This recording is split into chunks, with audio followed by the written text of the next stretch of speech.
In this half hour, Prince Madoc and King Arthur and Merlin, did they once visit Kentuckiana back around the 7th century?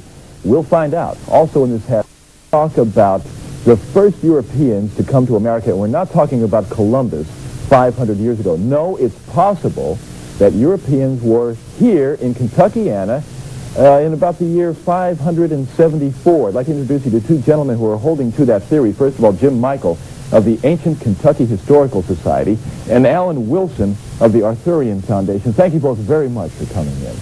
Now, who wants to tell the story about these ancient explorers? Jim, you want to start off? Well, I'll start out. Basically, you've got it right. 900 years before Columbus, it appears that there was a vast migration, maybe 70,000. We've got 500 boats, 700 boats sailing. 10 manuscripts that he'll talk about that have them nailed down. They came, we've got the archaeological evidence with it. What is the archaeological evidence? Okay, that's slide number 2. Oh, okay. Let's go. Go ahead. First of all, we've got... what do we have here? Slide number 1? Oh, that's fine. That's fine. That's a... what are we looking at? That's fine. That's good. Okay. That is a chunky stone, they call it. It's in the museum at Lexington. It was found by... archaeologist, head of the archaeology department at UK, but you notice at the bottom of it, there's kind of a broad arrow on it. Next slide. I sent this over to Alan Wilson, and he sent me back, there may have been 50 of them found at Troy. What did you make of it, Alan? Well, it's a relic found at Troy, where the Welsh originally claim origin. It has on it an Awen sign. The Awen sign is the basis of the Welsh Colburn alphabet. It's the alphabet that's the root of all this. And where was the stone found? It's Hardin Village, which is up by Portsmouth, Ohio, that area up there. How old is it? 6th century probably, but it... have they carbon dated it? No, you can't carbon date stone, but it was found in 39 by William Webb, the head of the Department of Archaeology, therefore it exists. There's a Celtic cross. If you look closely, it's got a circle around that cross, but more importantly, it's got the 3 chevrons of the kings of Glamorgan. It's part of their shield. It goes all the way back in the Bible to Genesis and is one of the 12 tribes. Alan, tell me about the kings of Glamorgan. I'm not sure exactly history, the best recorded history in Europe, but something that's a skeleton in the closet, never taught. You won't find it in any school curriculum in the UK. Why is that? It's possible that it offends the monarchy. History has generally been structured around the monarchy and promoting the monarchy in the UK, and this is a little bit of a bed of thorns for them. Now, this is what I find fascinating. King Arthur, who I thought was mythical, I didn't think he ever existed except in Walt Disney movies. You're saying that King Arthur's brother, Prince Madoc, died here in Clark County, Indiana, and that King Arthur very possibly visited Kentuckiana. Yeah, the legend is English. The fact and the history is Welsh. So you've really got the light side and the dark side of the moon. There's almost an iron curtain across the border, and information doesn't seem to pass. You can find school books up to 1920 in Wales where Arthur, the son of King Meurig, the grandson of King Tudrig at Theodoric, being taught as fact. There's been a centralization of history in the UK out of London to teach everybody the same story. Stop, what do we say, historical antagonisms and so on. And they've thrown the baby out with the bathwater. It's as simple as that. Now, there's a very clear record. The manuscripts we're talking about are of the greatest authenticity and antiquity. Many of the records written by a man named Taliesin, who in his poetry it says, "For I am Merlin and men shall call me Taliesin." Means high intellect. So it's possible Merlin actually existed. Yeah, the records are very clear. They tell of a comet striking Britain in the mid-6th century. Something like the terrible Tunguska explosion in Siberia in 1908. Which may be what prompted 70,000 That's right. people to take to the ocean That's and right. come here to America. Jim, I want to ask you one last question. Is it possible that this was Camelot? America, Kentuckiana? Sure. What a wonderful thought. We think we know where Camelot is over there. But to answer your full question, we know Arthur was killed here and was shipped out of here probably 14 miles north of the falls. The Falls of the Ohio. The Falls of the Ohio. We've got a stone that was set up in his launching.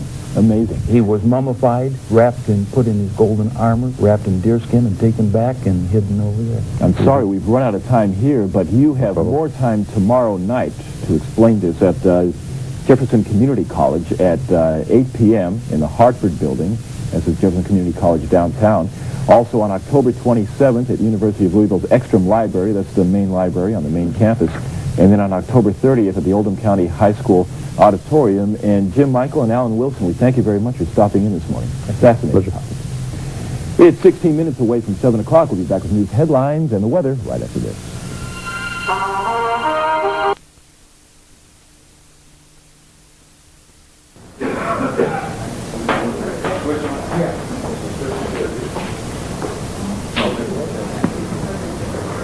Ladies and gentlemen, good evening, and welcome to Jefferson Community College. This program tonight is sponsored by the Humanities Division, and I would like to recognize somebody who's been very important in helping to put this program together, Jeannie Ferguson. Jeannie, would you stand? Get a nice hand, please.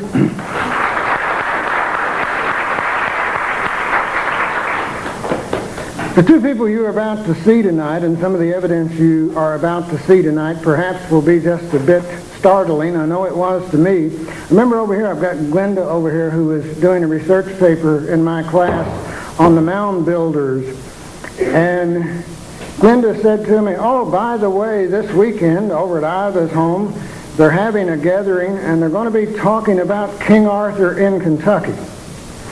And I smiled on the inside and outside, and I thought probably, as Jim has said later, maybe Elvis would be there too. At any rate, it was startling kind of news to me. I was certainly aware of the Prince-matic tradition throughout Indiana and Kentucky, because previous to that, so the only thing I ever learned is from students, previous to that I had a student who did a research paper on Prince-matic, so I was familiar with that aspect. The evidence they showed made me do some flip-flops here and there. And I think you're going to get a surprise or two tonight. We're going to start the program out tonight with Jim Michael, who is president of the Ancient Kentucky Historical Association. And Jim has been working on this project a few years, and then following him is going to be our guest from Cardiff, Wales, Alan Wilson. And Alan Wilson, although he doesn't look like he's old enough, has been working on this more than 35 years.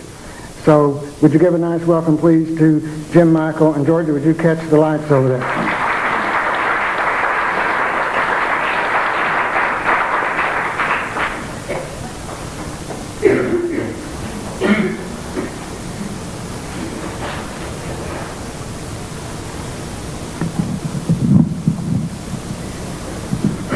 The Ancient Kentucky Historical Association is a chartered nonprofit organization. We've been in existence about 6 years. And we've been looking at oparts, it's out-of-place articles that's what the archaeologists call them, things that just don't fit but have never really been researched. And we don't ask you this evening to believe anything that we're about to tell you, but we do ask that you research it for yourselves, look at it, look at the information that we've uncovered, and maybe it'll make some sense one of these days. First of all, these are the things that we found as we looked through the last 300 years of literature. There were some armor plating at the Falls of the Ohio that had a harp and a mermaid and some letters on it that looked Latin. There were forts and mounds, 10,000 mounds in the Ohio Valley. There were forts, 20, 30 of them recorded in 1820 up and down the river and around Kentucky. There were stone. Indians said we didn't make these. Then there were at least 20 very well documented stories of Welsh-speaking Indians, encounters where they spoke for months with these people, and they spoke the British tongue. They really weren't Welsh. They were really British. I tell you, they're really trying to get into this thing. Okay. Then there were stories of Melungeons, a strange group of people living in Hazard, Harlan, Sneedville, Tennessee, that were white, that had a British tongue, and said they were Christians. Then the story of the Wallam Olam, which was a writing on sticks that was picked up by Dr. Ward, who turned it over to Rafinesque, one of our first historians. And he and Eli Lilly of pharmaceutical manufacturer fame published in 1833 the story of the Wallam Olam. And we had mummies in 5 different parts of Kentucky, and they were all wrapped the same way in a cloth wrapper manufactured, they thought, from the bark of trees and then put into deerskin. We've researched those, and we'll show you some of that tonight. Legends, everybody knew about a Prince Madoc. It was on everybody's tongue.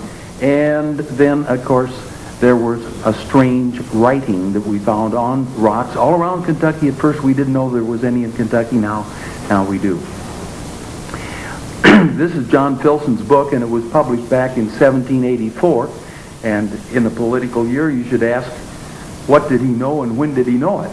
And he certainly had the Madoc tradition, but he had the wrong family and he had the wrong century. Okay, then there were stories, frequent stories about the Welsh-speaking Indians, and he even lists one here in Kentucky. But he also talks about the Welsh-speaking Indians retaining some of the ceremonies of Christian worship. Interesting. This is the first president of the Filson Club, Reuben Durrett, and he published in 1908. Well, we really weren't interested in the 1900s because we were looking back in the 1700s. But this guy did a fantastic job of organizing everything that we'd already been researching. Beautiful job of it.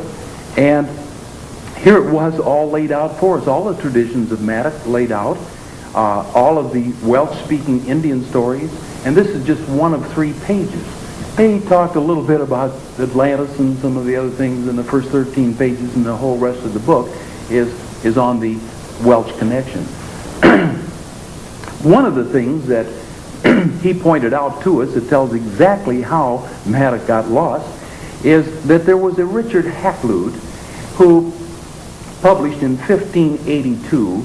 And he took work of Guten Owen out of the Abbey. Guten Owen was a Welsh bard, and the bards are the historians that did the recording. And he wrote about the traditions of Madoc. Okay, 2 years later, another fellow named Dr. Powell, okay, took Caradoc of Llandaffrin's work out of an abbey, and he published it 2 years later. Now, he had all the traditions of Madoc, but he knew, Reuben Durrett knew, that Caradoc died in 1157. So the scenario of Madoc sailing in 1170 just isn't on.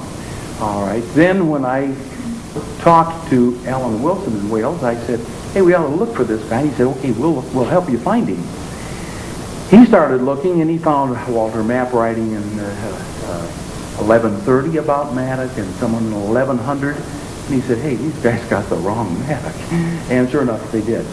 Now, had Reuben Durrett gone across the river or looked in the 4 ancient books of Wales, he would have known about this. This is what Durrett said. He said Taliesin was a Welsh bard in the 6th century, and he said the Welsh bards had the traditions of Madoc, and they did. If he'd gone to the book of Taliesin, it says right there, Madoc was a son of Uther. Well, that's a clue. Uther means amazing, wonderful. It's a title. Uther Pendragon, amazing commander-in-chief. So there's 6 of them. So the question is, which one was it? Now, in his footnotes, he was this close. He said that the Archbishop of Canterbury, in the history of the world, said that King Arthur had knowledge of America and that a prince of Wales found it first. He didn't know Madoc was the prince. This is in his footnotes. Here's an interesting thing. We call this soft archaeological evidence because we can't really tag it definitely. But this jug was found in the possession of, was found down along Cumberland River, but it's a 3-headed jug base, and it was in the possession in 1820 of a gentleman in Lexington, Kentucky. Nobody knew exactly what it was, but a neat kind of a thing, and certainly not American Indian.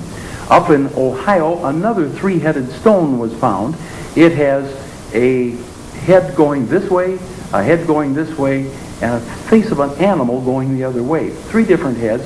Some interesting looking things on the foreheads. And it translates out in the Colburn alphabet. The Colburn alphabet we'll be talking about a little later is, in fact, the alphabet that was used by the Welsh-speaking Indians. There's the translation. Back 200 and 300 BC, there were 3 faces all over Europe. It was a pagan tradition, they called it. It actually came out of the Babylonian area where Alan Wilson's going to tell you that these people came from. They were Chaldeans. But there's the 3-headed jug and there's the 3-headed stone. In the church where Arthur's father is buried, King Myrig, we took this picture of them sharing the eyes of 3 heads. This was ordered, a decree from Rome to destroy all of these 3 heads all through Britain because they were thought to be pagan. And they slipped up and left this one there. Kind of neat. The important thing, however, is that one of those heads has, on the very top of it, if you look up high, it has a broad arrow or an Awen sign. It's the sign of God. The E-A, Yah, becomes Jehovah. Anyway, unwritten, silent word for God. Definitely belonged to these people.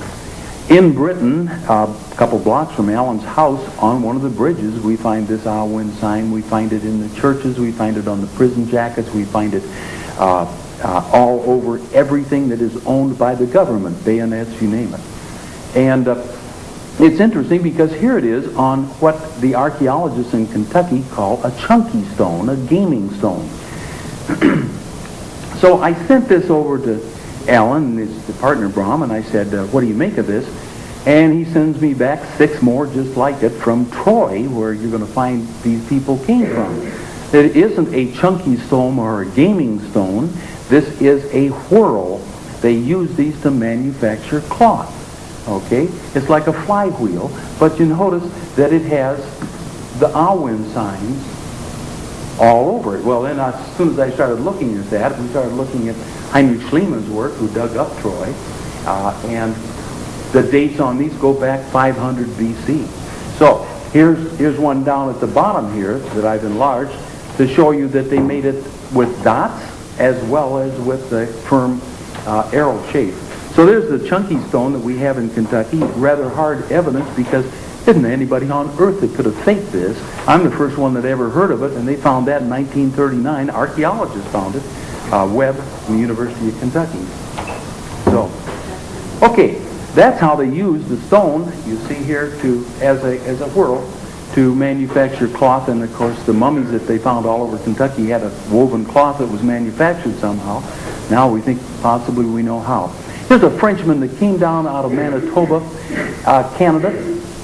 And he found the Mandan Indians because he'd heard there were Welsh-speaking Indians, and sure enough, they were Welsh-speaking Indians. But isn't it interesting? They wore a cross, and they spoke the name Jesus and Mary. A little strange for Indians, right? 1735. Now, I mentioned William Webb's name. He was a professor and head of the archaeology department at the University of Kentucky. He found these strange things up the river at near where Portsmouth is today, and it's called the Hardin Village site. It's on the Ohio River. This stone here is drawn out here. You see, we have a circle with a cross in it. We have a British-looking cross here, and we have the Awen sign in dots on the stone. Here's the actual piece, and you'll notice that the cross is entirely surrounded by the circle. And that's the way it was back in the 4th, 5th centuries. In fact, these are in the graveyards over there, and you'll see how the cross got away and came out beyond about 700s. There's a 4th, 5th, and 700 cross. So we kind of got a peg on when these people came. Here it is in a mound down in Georgia, in a hand, which is also a symbol we don't have time to go into. This is a beautiful thing that was found also by Webb in 1939 at the Hardin Village site. Again, a Celtic cross, if you will. If you look closely, there is a second ring here that goes all the way around. It's been chipped off. There's also 3 chevrons on all of these, chevrons here, and there's an alphabet up here. A little strange for Indians to independently invent something like this on this continent. But when we looked at the at the family crests of all of the kings of Britain, here are all of the 12 tribes. Amazing how this got into the culture of the British people. But you also see that the kings of Glamorgan were in fact chevrons. Neat. Then we find up the river some banner stones, some kind of something. We don't know exactly what they are, but here you've got the 3 chevrons again, some going up, some going down. Here's another piece in the home of the sheriff, chief of police up there, and amazing. But there's an EA, and I told you before, that's their god. It's Ea, came to earth in an egg, half fish, half man. That's what was on. They found armor plating at the falls of the Ohio. They said there was a harp and a mermaid. It wasn't a mermaid, it was a fish god. And it was the Chaldean god that came out, got into some of the Hebrew stuff. This is also in his collection. That is an A and that is an E. There's other letters on it. We didn't even see it till we photographed it and blew it up. It's in his home up there. Absolutely authentic, because I'm the first one that knew about this alphabet. This is also in the chief's collection. I plopped this on the table at the British Museum and asked the archaeologist, Dr. Youngs, I said, what does that look like to you? We're finding things like this over in Kentucky. And she looked at that and she says, yeah, I think that's a distributor. So anyway, here's what we find. This is eastern Kentucky, and if you go up the Ohio River, you'll see up here there was writing up here. You saw the crosses and the letters we found here. At Charleston, writing at Brandenburg, then mummies found, and in these 3 locations, those mummies had cloth and deerskin wrappers. Writing found here, and there's other writing all around this area. In Sneedville, there were Melungeons, okay? Sneedville and this whole valley area. And then 26 miles away at Bat Creek, there was some writing, which you'll see in a little bit. This is what a Melungeon looked like in 1820. They were white. They tried to keep them from voting by telling them that they were Indian or that they were black. Couldn't do it. But they did say that they were Christian. Okay, this is a 5-factor blood study done by Tennessee anthropologists in spring of 1990. And you'll notice that the correlation in the blood factors with the Melungeons is Libya, Canary Islands, Portugal, that's the Iberian Peninsula, Italy, Cyprus, Spain. Wales is a close hit, but the American Indians appear to be the complete opposite blood factors. The Melungeons do not appear to be American Indians. Now, Prehistoric Men of Kentucky, written by Colonel Bennett Young, Filson Club, 1910, and talks about finding in 1776, now that's 3 years before the first log cabin was built in Lexington, finding some mummies in a cave, and they were processed by some count. This was not reported by Raffines, but Raffines, our first professor of history at Transylvania College, reported all the other mummies. And in Scotland, in the archives of Scotland, is this letter. It goes back to 1815 by a Dr. Mitchell, written to the Earl of Buchan. And he talks about these mummies found at 2 different locations. And sure enough, when we went back, we compared this letter to the actual newspaper articles, and they were absolutely correct all the way. They did have deerskins wrapped around them. They did have a cloth. The skin looked like dried bacon. Up here, one of them had a fine linen shirt on. Amazing. Indians in fine linen shirts. Should have been a dead giveaway. Wasn't. Okay, these are the mummies then that came out of Kentucky. The first short cave, it's about 8 miles out of Mammoth Cave. All those mummies are gone except for Fawn Hoof. Fawn Hoof is in the Smithsonian Institute. We have a request working for a year now for DNA and for carbon dating on her. Scudder's mummy, Oh, here's a dead giveaway. One of the mummies that showed up in the literature, 1835, this was written by Josiah Priest, and it says that the mummy down in Florida had an alphabet on it that looked exactly like the letters that they had seen in the British Isles on metal. If they had followed this clue up, it would have made all of our research redundant, because here's the clue that would have given it all away. And again, cloth manufactured from the bark of trees. This is Scudder's mummy, went to Scudder's Museum and was burned up in P.T. Barnum's circus about 20 years later. It's gone, but raffinists do this, and it would make a good book cover. This is Fawn Hoof's skull. It's in the Smithsonian Institute. We did a craniometric examination because American Indians had 3 plates, 3 sutures, and 3 Inca bones, they call them. And those Inca bones differentiate all those people that came across the Bering Strait, Mongolian bloodline, with the Caucasians. Well, she didn't have those bones, but they said, oh, well, we found a lot of these too, so that doesn't mean anything. We were looking particularly at the teeth, because the teeth would have large pulp chambers. All the Asian people have large pulp chambers. But unfortunately, the front teeth, which would have been shoveled if they had been American Indian, scooped out, if you feel back in there, they were missing. They were on this mummy when she went up there, because we've got the writing, they were intact and in good shape, but those are the first teeth that go that only have one root. Anyway, there she is, and we hope to get a carbon dating on her. There's enough tissue. This is a turn-of-the-century photograph of her, named Fawn Hoof because of the little hooves that she had around her neck. Then we sent some of the messages over to Wales, and in hoping that if the Welsh-speaking Indians had an alphabet, that we could identify some of the things that we'd found in Kentucky that had writing on them. And Alan Wilson did that, and Alan Wilson will now come up and tell us. Well, there's these books, incidentally. We've got 5 or 6 copies if somebody is interested. Thank you. Thoroughly mechanized, am I? What do I do with this? Is that backwards? That's it. Got right. You need a point? I don't know. I've got 2 hands.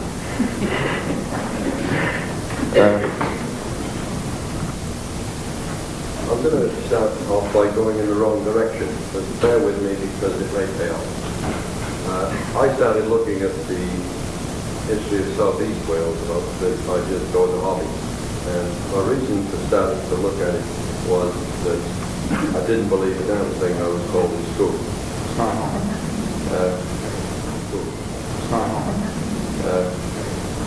Must have turned it on. Right on? You okay? Thank you. Right, I'll start again. I looked at the history of Southeast Wales, and I started looking at it casually as a hobby, things to do on a winter weekend and so on, because I didn't believe anything I'd ever been told about it in school. It's a neglected area, a neglected subject, and I've later found out that it's a forbidden subject. One does not look into the history of Southeast Wales. It's very strange because it's the best recorded and most detailed recorded in the whole of Europe. And it's the best backed up by physical evidence. By that I mean Dark Age inscribed stones with people's names on, names of kings and princes and what they do. There are over 200 in Wales. Named battlefields with big grave mounds of the dead, all the names around the place, sorting things out. Ancient churches going back to the dawn of the Christian era, ancient manors and forts and heaven knows what.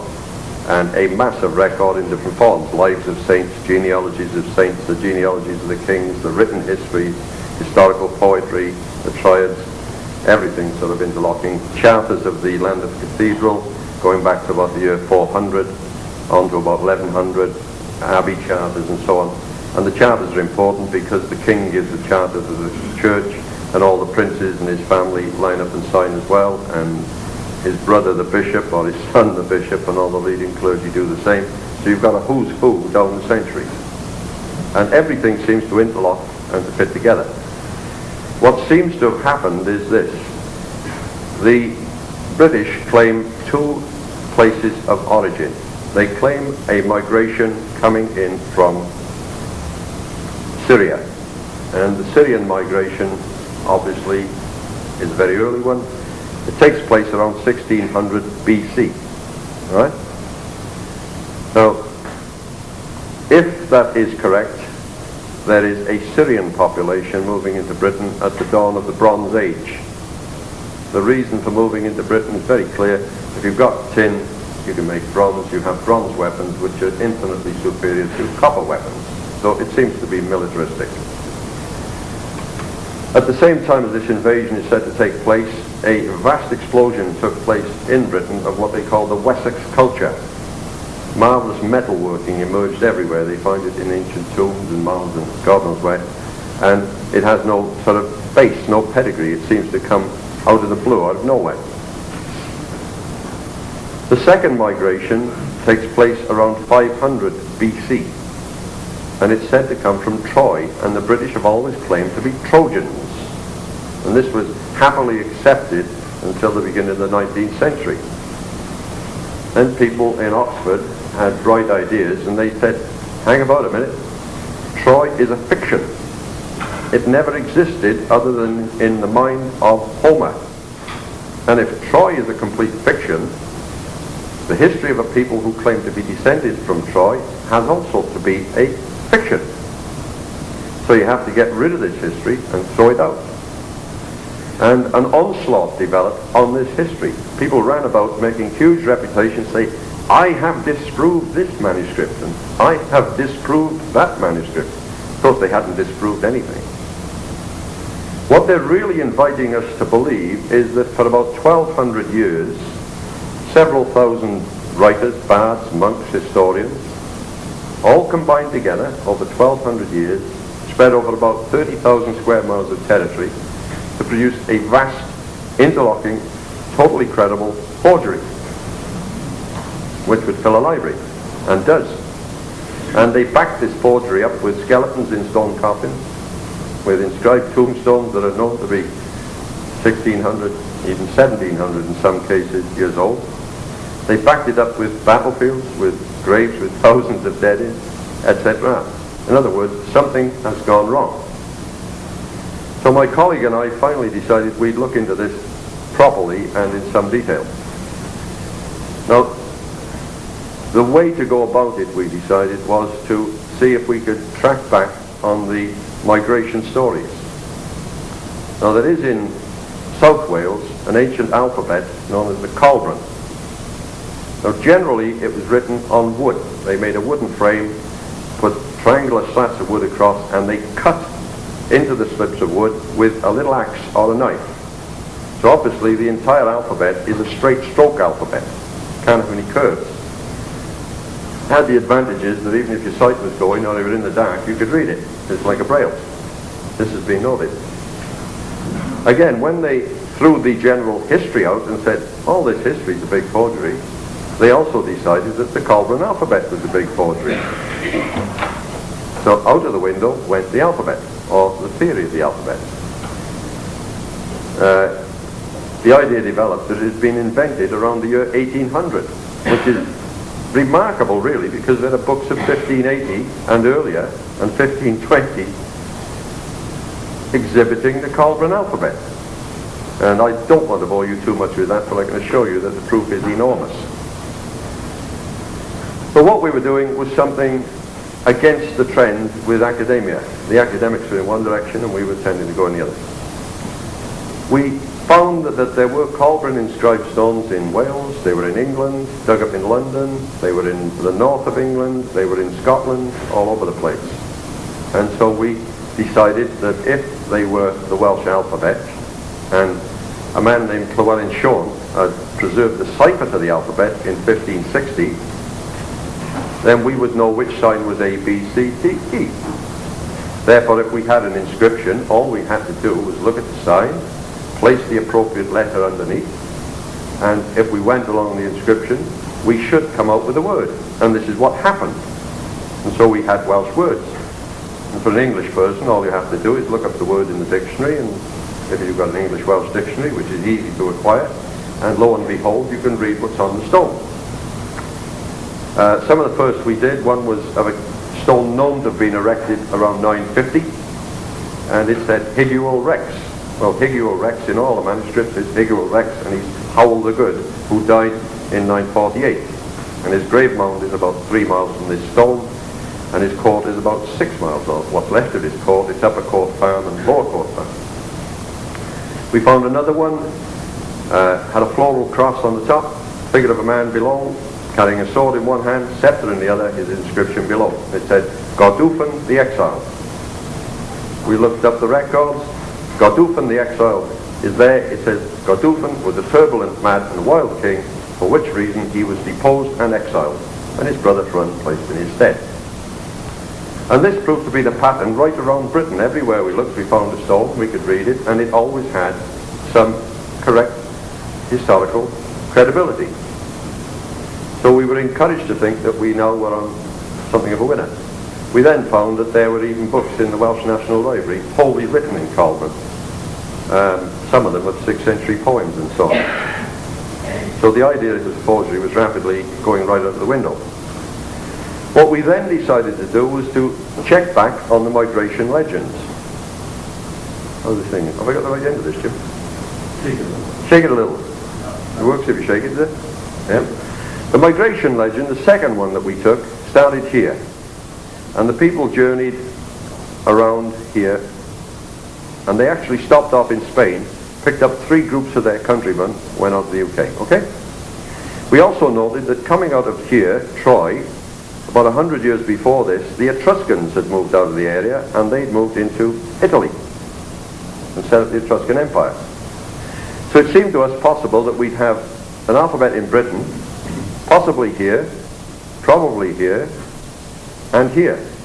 Because if these people moved, it's highly likely that they took the language with them and their alphabet with them.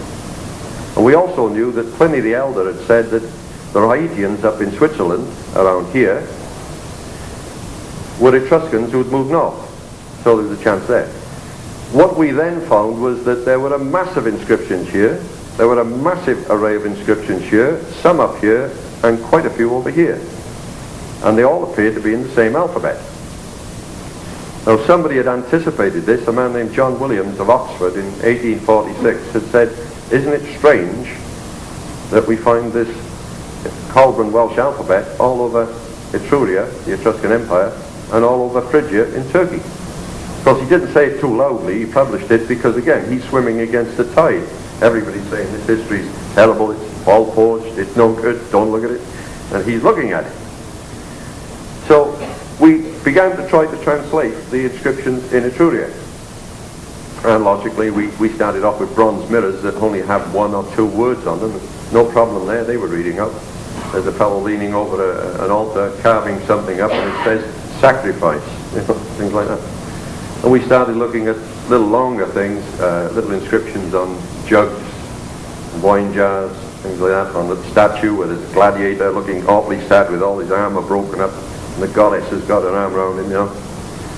And it says that how he's fallen down and has passed over. That is the traditional word for dying, and he's seeking refuge and succor from the goddess, you know. So we then knew we could read Etruscan. We tackled the largest inscriptions we could find and are known in Etruria. One is the Perugia Keepus, about 36 lines of writing. Another one is the Pergi tablets, 3 gold tablets, 1 in Carthaginian, Punic, and 2 in Etruscan. And they were found at the port of Carrara near Rome there. And they told a credible story. They told of a league apparently between Carthage and Etruria. Carthage is here, Etruria here. And what had happened is that when Cyrus, the emperor of Persia, got on the throne about 546 BC, he sent his general Harpagus along the coast here, and Harpagus' job was to clean up all the Greek cities, and most of them submitted. And he came to the Phocaeans and he said, look, knock down 1 tower of your wall, give us 1 house in the city for the emperor, and everything will be all right. They said, give us 24 hours to think it over. So he said, fine. Next morning he came along with his army, and he found that the entire town had taken to the ships with all their women, children, everything they could carry, and had gone away. The Phocaeans sailed away, tried to get land here, couldn't get it, came round to Sardinia.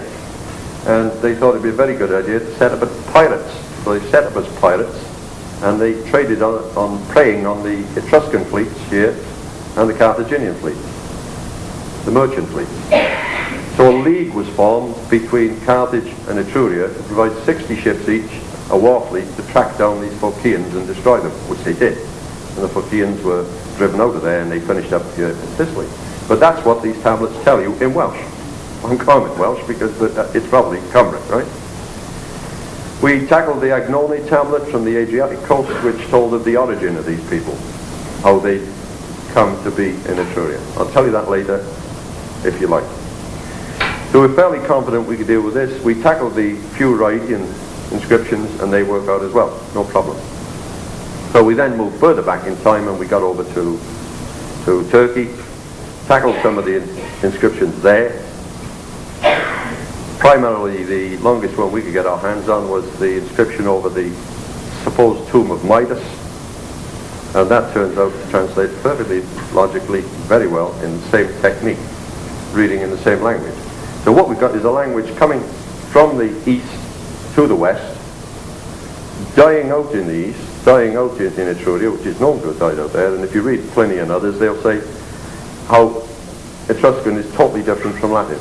There's no comparison, it's totally different from Greek. So it died out in the Mediterranean areas, but it's been preserved around there in Wales. This is the situation we have. This is the background then, against which we're working when we get an approach from Jim Michael. And he says to us, you know, can you assist us? Do you know what this alphabet might be? And we say, yeah, sure, we know what it is. So while he's pressurizing us to sort of look west, we're saying to him, go away. We're going east. We're on to a roots exercise. You think we're going backwards. And we've gone a lot further, won't bore you with it, but we've got back to about 2000 BC. And all of it seems to fit in with the known histories. What am I? Okay. We supplied him with a little bit of information. Now what we found in the histories of Wales is what had been taught in the schools until about 1920, 1922. All the children in Wales were taught Arthur, son of King Meurig, grandson of King Tudrig, great-grandson of King Teithfel, etc., where he lived, where they were all buried. All this was going on. There was a centralization gradually of education in Wales from about 1860 onwards, which culminated in the 1920s, and everybody had to be taught the same thing. I don't know whether the English government were motivated by the Irish Rising of 1916 and 1922, which frightened them, but history is a powerful weapon, it's a powerful political tool. And there are no textbooks in Wales to teach children Welsh history at this moment. There aren't any. No child is taught any Welsh history other than the bit the teacher might know. So they learn all about William the Conqueror in England and Magna Carta, but they don't learn their own stuff. So we told him what we thought would start him off. If you read the life of Brendan, it starts off, and Brendan heard of the voyage of the Teiron. It means, and Brendan heard of the voyage of the Monarch. That's what it means. And Brendan also wished to visit this great land across the oceans or whatever. And they said to Brendan, you will not get there in a boat made of skins. You must go to the men who make ships of timber. So he did. And they agreed to make him a ship of wood. And some of the men who made the ship agreed to sail with him to show him the way. Now, if they're going to show him the way, you've got to ask yourself a question. And you've got to also ask, who was the monarch at the time? Well, if you're talking about the British monarch, then you're talking about Arthur, son of Meurig, grandson of Theodoric. That's what you're talking about. Taliesin ap Henwg is well known to be head bard at the court of Arthur. No doubt about that. Taliesin means high intellect. Henwg is a saint in Gwent in South Wales. There's 2 churches of Henwg still surviving there. And Henwg advised the author of the life of St. Samson how to write it around the year 600. Okay? Samson being a nephew of Arthur of Glamorgan. What we didn't know was that there was some hiatus about Madoc, because we had stopped our studies around the year 1100, because we said, look, we're going backwards in time, not forwards in time. We're doing a little bit what Alex Haley did in his roots idea. We didn't want to come forward, we want to go backwards.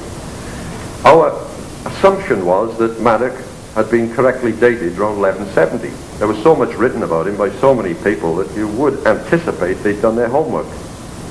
So we said, Maddock, that's what's known at the moment. Well, it's a problem, because we knew in 1983 that Arthur had sailed west on the Western Ocean around 574. We knew that, because the evidence is monumental. There's not one source, there's dozens. And here we had this Maddock effort. So we said, send us some information. Well, we were sent a book by a gentleman in America on Maddock. We looked at it in an effort to trace Maddock for him. And we threw up our hands in dismay and said, you know, this is ridiculous. What do we do? And the only thing we could think to do was to go back to square one and start from a scratch position with it, which is almost what happened. There were wild statements, you know, nobody knows where Ely is. Wow. It's a big district in Cardiff, 60,000 people live there. Nobody knows who William Fleming was. Wow. Used the High Shed for Cardiff. Nobody knows where Mapp lived, and so on. And we said, this is absurd, we've got to get to square one. So we really began to look at Maddock again just a couple of years ago. And we found that he's harder to miss than he is to find. And that's not an exaggeration. What have we got here? What has happened in the middle of the 6th century in Britain is one of the best recorded efforts in history. Again, multiple sources, at least a dozen lives of saints, in the histories, in the prophecies of Ered, all over the place. A great comet or other body from outer space struck Britain. Right? It devastated the entire country, right across the south of Britain, and appears to have affected parts of Ireland.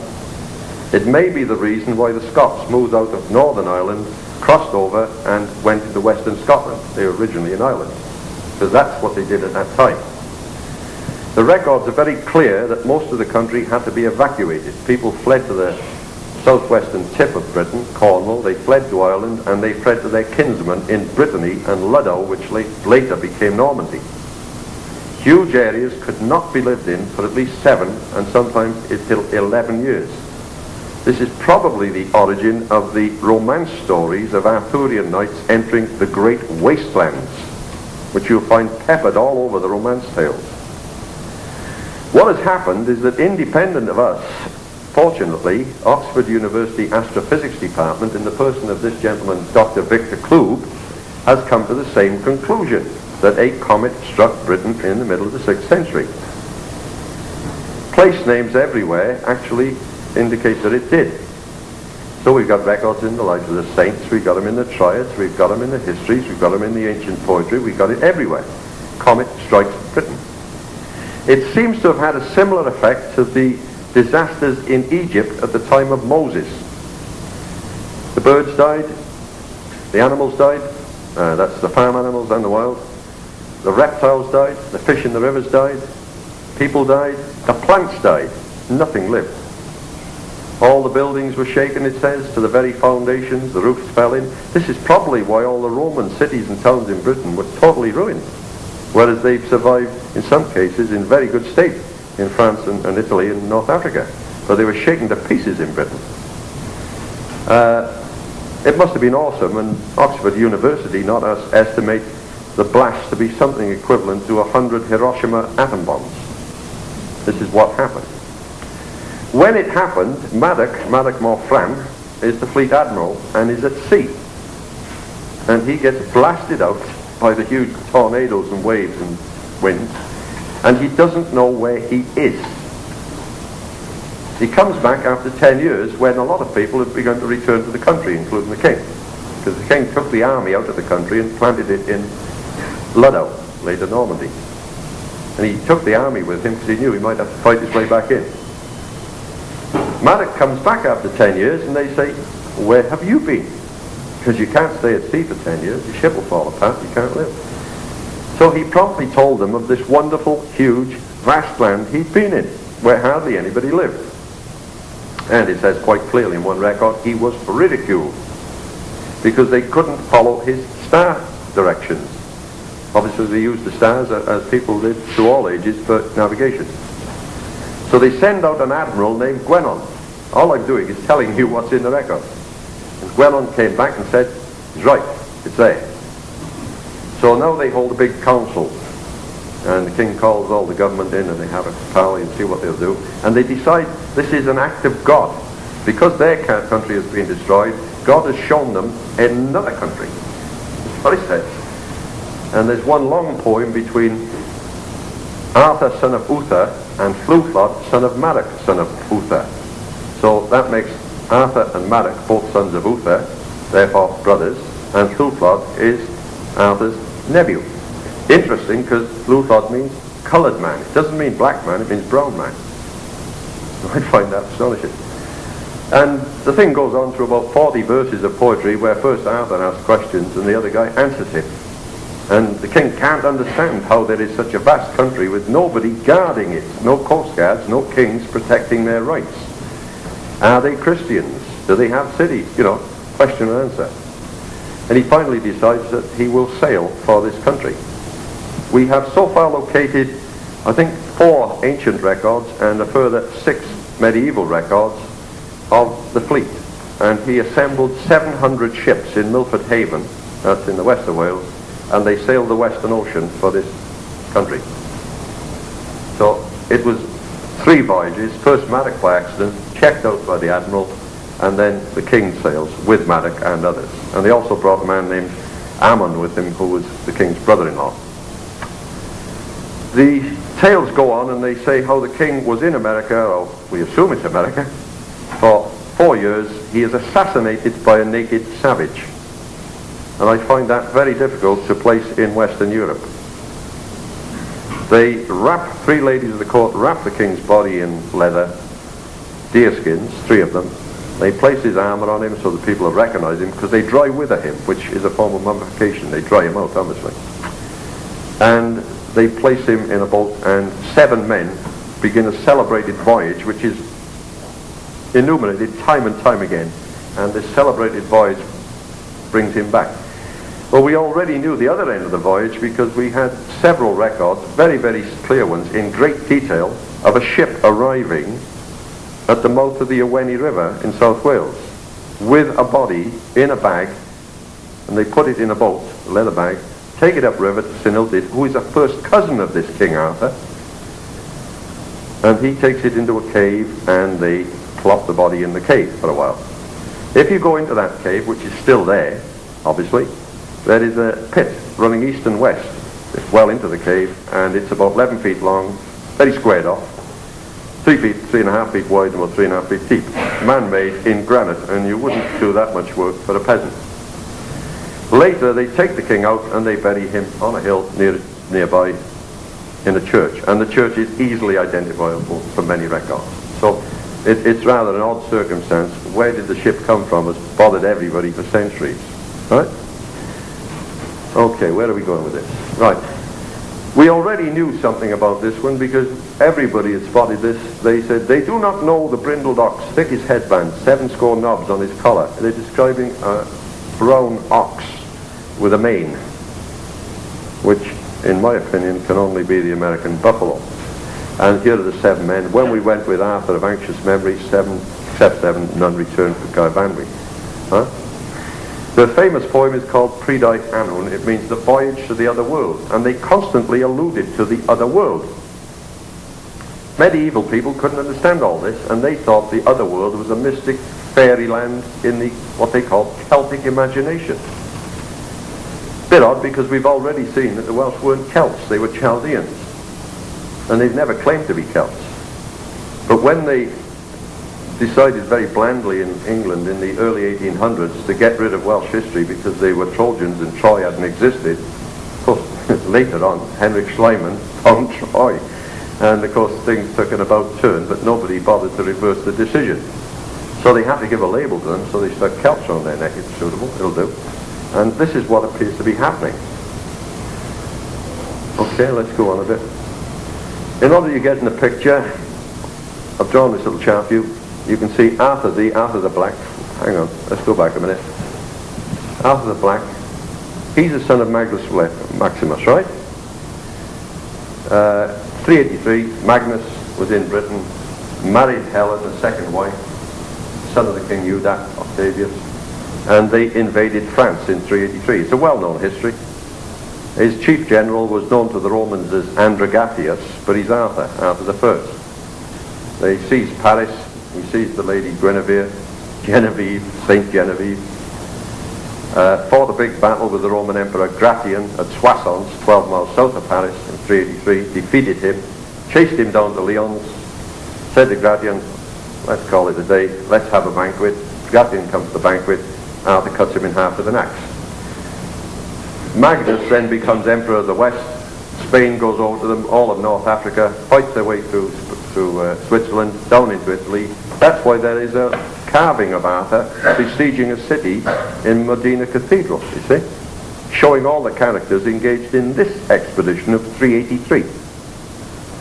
Down to Italy they go, another carving of Arthur, a mosaic in Taranto, in a cathedral there, crosses over into the Balkans and Greece, and he fights two big battles with the Emperor Theodosius of Constantinople in 388. So you've got a real live Arthur doing the things the medieval says, fighting the Romans. The problem in later times was, how can Arthur fight the Romans and fight the Saxons? He's 250 years old. This is ridiculous. Well, it's not. He's two people. You see? They've welded Arthur the First in with Arthur the Second, on the bottom, who fights the Angles and Saxons. And by welding them together into one gigantic king, they caused the problem. Once you read the Welsh records, you sort them out with ease, and they're not a problem. And they both figure quite prominently, correctly in the history. All right? Let's get on a bit. See where we're going. I've put this one in because when in about 920, a fellow named Owen, the son of Howell the Good, who I mentioned before, his name's on Calbrin on a monument, 948. Around 920, Owen is getting married, so they drew up all the necessary king lists to prove all his ancestry and pedigree and marriage to all the other kings. The list of the kings of the West Midlands contains at the bottom, hang on, let's get back, a very interesting statement. It actually tells you where Glastonbury is. It says this Glastonbury is called Lichfield. This is a bit of a shaker because it means that Glastonbury is 200 miles from where people think it is. And Glaston's in Cornish and in Breton is oak trees. Also Derwin and Glaston's is Welsh for oak, but also Glasdennan is the scarlet oak. And there's a long pedigree to this, but people have been looking in the wrong place because Glastonbury Abbey in Somerset wasn't founded until 942. So a little bit of history there. It does tell you what perhaps has been going on and how a bit of mayhem has been going on with the history. Okay? So what we've got basically here is Marek is at sea, about 562. Gregory of Tours tells how the two great islands in the ocean. Gregory of Tours was in France, French nobleman and abbot. He writes the history of the Franks. He's alive at the time. Okay? His history still exists in great detail. He mentions how the two great islands in the ocean were smashed to pieces, set on fire from end to end, and people had to flee from them. So we've got a contemporary reference from another source outside the UK. Marek's at sea, comet strikes Britain, okay? Jim, you can't spell Britain. 572, 10 years later, Marek returns to Britain. 573, the admiral verifies it. And 574, the king sails to the other world. It's what the Spanish call the New World. They call it the other world. The king is killed and mummified 578. He's returned 579, put in an unmarked tomb, but it's well described in the Songs of the Graves. It's in great detail. They name the field.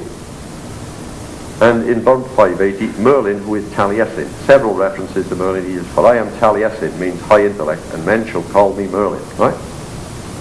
And he also says, for I am Merlin, and men shall call me Taliesin. Merlin actually is Merlin, it means little horse. These people are Gnostic Christians, and little horse is the sort of power appointed by God, Sabaoth, to control benignly the world with intelligence and with enlightenment.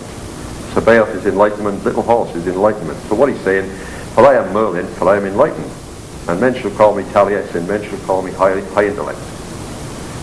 And the king is later buried out of the cave into St. Peter's Church at Caercaradoc.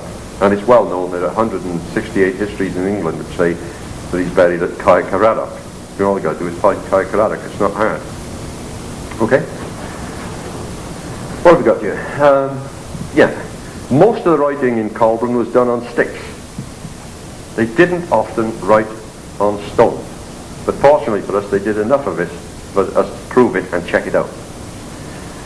There's one stone in London actually dug up in St. Paul's Cathedral churchyard, and Arthur is always associated in the romance stories with stones in St. Paul's Cathedral churchyard for some reason or other. And that stone tells how the country is in a fallen and rotten and terrible decayed state. And it also says that the king intends to take a voyage. And it ties in with the prophecies of Ere, the prophecies of towards that which is beyond, which they constantly call this place where we are now. And on that stone there are clear messages which tie in, and there is it's a carving which clearly indicates the great dragon that they identified as the comet. So they wrote mainly on stone. The interesting thing is that tracing things backwards, we got back, as you remember, from Britain to Etruria, back to the Turkish area. These people were coming through Asia Minor, Turkey, at the very time that another group of the same group were coming through, known to the Greeks as the Chimeroi. And in Herodotus, they're the Cimmerians. Herodotus was writing histories from 460 BC. Apparently, these are the people who were planted in northern Assyria by the kings of Assyria, and in the various libraries of emperors of Assyria that were dug up by Layard, the archaeologist. They're mentioned, and well, they're not just mentioned, they're described as the Cymry, K-H-U-M-R-Y, the Cymry. The Cymry took off, if you read the second book of Esdras, the apocryphal book, and they moved westwards. Apparently when the mayhem was going on in the Assyrian Empire with the murder of the emperor by two of his sons. And they moved westwards, crossed the Euphrates, crossed the other branch of the Euphrates, and into Asia Minor. So there's a trace of these Cymry becoming the Chimeroi or Cimmerians, moving into this Trojan area around 650 BC. It's a very strange thing, but the Welsh are not the Welsh. That's an English word. It means strangers in High German. They call themselves the Cymry, K-H-U-M-R-Y. No difference. And their language traces all the way back. Other strange thing is if you find the Bible and go through the Bible, you'll find a dozen or more references. There are one or two on the bottom of this page here from Ezekiel and from Numbers. And it says, Son of man, take thee one stick and write upon it for Judah and for the children of Israel, his companions, and they take another stick and write upon it for Joseph.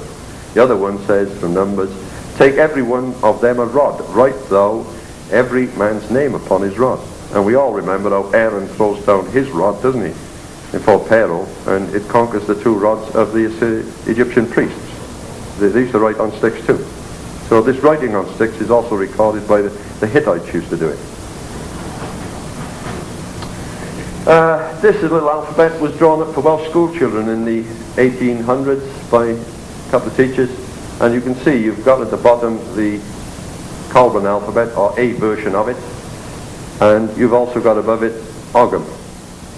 And at the very top you've got the Arwen sign from which all these letters are derived, and Jim Michaels told you about that, how it appears on everything everywhere. In Britain it's on every government office, tax offices, Department of Agriculture offices, any jail they build, any army place, every piece of military equipment.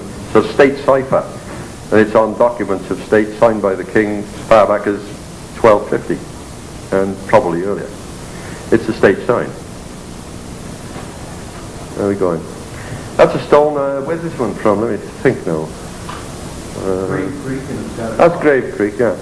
The interesting thing is it's obviously in a Colburn alphabet. It's unmistakable, and you have the Christian cross on the bottom. That's the most significant feature of it, and the statement ties up very well, readable Welsh. That's the alphabet as preserved by John Williams and by Llewellyn Shawn. Llewellyn Shawn in 1560, John Williams published it in 1846. As you can see, he says, isn't it a little remarkable, all the above comprise, with 4 to 5 exceptions, all the old Etruscan or Pelasgic, he really means Phrygian, letters, which were probably but little different from Greek characters used in the time of Caesar. When Julius Caesar landed in the UK, he wrote his wars as he went along, to extol himself, and he said, the British letters are very similar to the Greek. Ammianus Marcellinus, another Roman writer, says, the Greeks got their letters from the British. A bit outlandish. And there is, of course, the ancient story of Abaris, the Druid, going to Greece around the year 650 and teaching the Greeks. You never know. Again, this is published in 1906 by a lady, and named Evans, and she again exhibits variants of these alphabets as the thing was being mutilated a little because they were mixing it with Latin in the Dark Ages. Okay? This is an inscription again from an overhang which I think is known as the pig pen in Kentucky. There's a guy who keeps pigs under this overhang. It's not quite a cave. You can see the Arwen sign, you can see a tomb mound, and you can see an inscription which is part of a larger inscription, and it tells how they're crying out from the tomb. Again, more of that inscription from the pig pen. We have translated and deciphered the entire thing. No problem. There it is. That's another one, Calvin inscription in America. This is a covenant inscription. It actually says, I'll translate it to you, towards strength to divide the land we are spread over purely, justly between our offspring in wisdom. So in order to be strong, we will stay, united, and we'll divide the land between each other, and we'll see that our offspring get fair shares. Right? What would you call it? Bill of Rights? I don't know, maybe a Declaration of Independence. It's a constitution, right? It's in the library of Mead County. Yeah, well, it exists there. This is a little stone that was found under the head of a man who was clearly a very important man in a very large grave mound. I think it's at Bat Creek. Tennessee? That's it, Tennessee, right. He had some bracelets which are believed to be not of American sort of provenance in that they are smelted metal, and therefore they're copper and other alloyed metal bracelets which apparently are of European smelting style. He did apparently have some wooden plugs with him, circular plugs, which have been carbon dated, which fetches around the 6th century. And I can remember getting a letter from Jim Michael, sitting down with my colleague, and we said, what's he got to say this time, This fellow Michael's getting a pest. And we sat down and looked at it, and we deciphered that stone. And we'd had photographs of it sent to us, and we said, he's got it upside down. We turned it the other way around, and we could read it. It actually says, the ruler Maddock he is, or to that effect. So it would appear that the man in this mound was named Maddock. Okay? Clearly important man from the size of the mound, so I'm told, and with the bits and pieces with it. Big tall man, bigger than the average Indian, about 6 feet, which you'd expect. And that's a nephew of Jim Michael's holding the stone. There you go again. Maddock he is, thou art the ruler, distinctly thou art the ruler. That's how it actually translates. That's another stone, obviously. I'm not sure how to say this. It's difficult to go with Welsh syntax. An Englishman will say, you're a clever lad, but a Welshman will say, there is a clever lad, you are. The syntax is backward speak. It's all over the place. It's not the same syntax as we would use in English. It says, pure and fresh, sure and certain, the great flood to follow, that we think is to render a strait. They're going through a strait or a narrow confined pass of water. So they're going to try for the head of the Atlantic. Free and large, ample space, we're sailing either with Uther, or Uther actually means wonderful, so with Uther, taking off, he, what is pervading. These are just some lines from a very, very long poem of several hundred lines, by Taliesin. It means Adushnai Taliesin. I went for a while. Taliesin. So he went for a while, came back. And it says, repetitively through the poem, brought back, I mean they're bringing somebody back, through fog and mist, the chief wolf of heaven. Arthur is frequently alluded to as the chief wolf of heaven. In the time to gather harvests, we know roughly when he's due in. Brought back thine fair passage through the seas, right? The seas through. Brought back from Erie, and they're always referring to this distant place across the Western Ocean as Erie, to the churchyard on the brink and shore where the influence, it was brought to the Ewenny estuary. in Glamorgan, estuary of the river. Brought back the knight upon golden armour bearing. 3 accounts say he's got his golden armour on. 1 account also says there's a gold face mask. We don't know. Brought back in mind and thought with atonement to give extreme unction. So they brought him back perhaps to settle the succession to the throne. If you don't bring him back, it could be mayhem as to who's going to be king. Brought back, borne, conveyed the leather bag. Courteous, formerly the singer-musician artist, that's him. Brought back in summer with slow mild lang days. Brought back to a solitary spot in deerskin, salved or embalmed. And then they say brought back, applied with salve, they've embalmed him, and brought back as a fish in his proceeding. In other words, like a fish in the bottom of a boat. Now this gives you a little flavour of it. We can't obviously not tell you, because these poems run into hundreds of lines and go into fantastic detail, but it gives you an idea of what's going on. So what we've got is a bit of final proof, as Jim would call it. If there's anything I've left out or you've got any questions, we'd be very, very happy to try and answer them. So what you've got is really Welsh-speaking Indians. Wallam Olam is their record. Watlam Oplam in Welsh means the organisation of everybody. Bit odd. We've got the Melungians with blood factors, and they're a strange lot. Melungians have got I'm called a dulcimer, which is like a lap harp, is it? Or a lap guitar? Well, identical instruments in Wales called a creek. I don't know. Metallurgy, forensics, dating with fallen hoof, 6th century manuscripts, a mass of them, not 1 or 2, a mass of them. It's a celebrated event, and we've got the epigraphics of decipherment, and we hope to get DNA.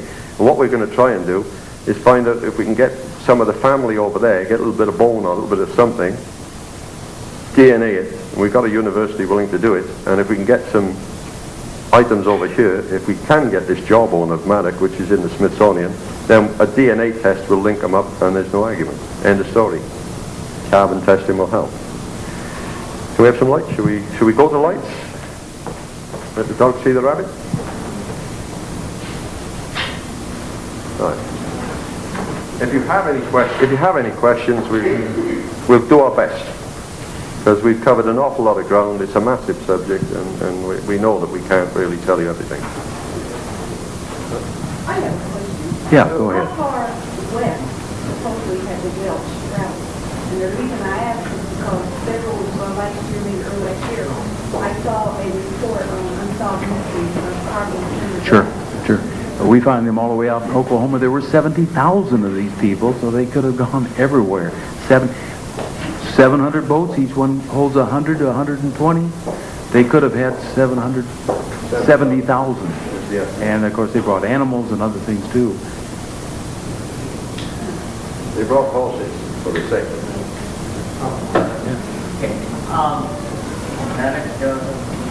it. Yes. It's tagged to the Bat Creek stone. We've got Maddox's name on the Bat Creek stone. Unfortunately, 3 years ago when I went up there, they said they had it. I got there. Secretary of the Ancient Kentucky Historical Association set me up with an interview with the archaeologist, and he said, gee, we've lost it. But they've got something like 40,000 bones tagged in the Smithsonian. I don't think they know what they've got. But we've been consistently asking. We have a work order ready. We have a laboratory standing by to do the DNA and the carbon dating on the mummy. We're not getting very far. They seem to be a little closed-minded up there. But they do want to prove that it's not an American Indian. We got that going for us because there's a pressure on to bury all the bones that are up there. Neat.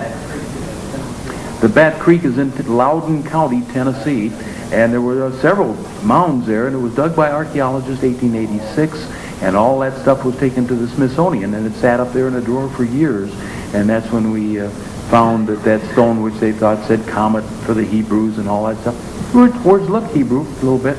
Letters look a little like Hebrew, but they were Colburn, and we have massive Colburn now in writing. A stone with an inscription on it this long that the archaeologists looked at in the 50s and said, made by natural causes. But every scratch on it went in the same depth. It's in a straight line, equally spaced. The doggone thing translates. A little hard to defend that it isn't writing. Yeah. Oh. Did you bid on the book? Up here. Yes, sir. Is there any research being done to see if the Hopewell Indian complex is up in Ohio? Is there any link between all of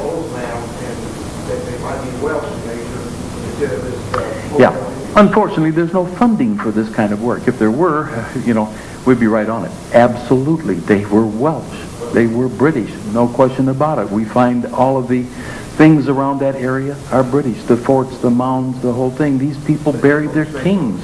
Oh, let me tell you about the snake. Well, you've heard serpent mounds, right? There's a couple in Kentucky. There's 4 in Ohio. There's some in West Virginia. And we heard a fellow down there talking where we were presenting a couple weeks ago, or last week, down in Columbus, Georgia. And he says, well, he showed all the pictures of these snake mounds, and he says, that's the only place in the world they've got them. And he's going, what's going on this continent, man? A few centuries back, they were all over the place in the British Isles. Don't they know that Patrick, who was a Welsh monk, started out in 434, went up into Ireland to rid Ireland of the snakes? It's all in the legend. There's snakes all over Ireland, but not stone snakes. And he lit his fire in them, and he lit it early in the day, and when the snake worshippers came, it had been desecrated, and he rid Ireland of stone snakes.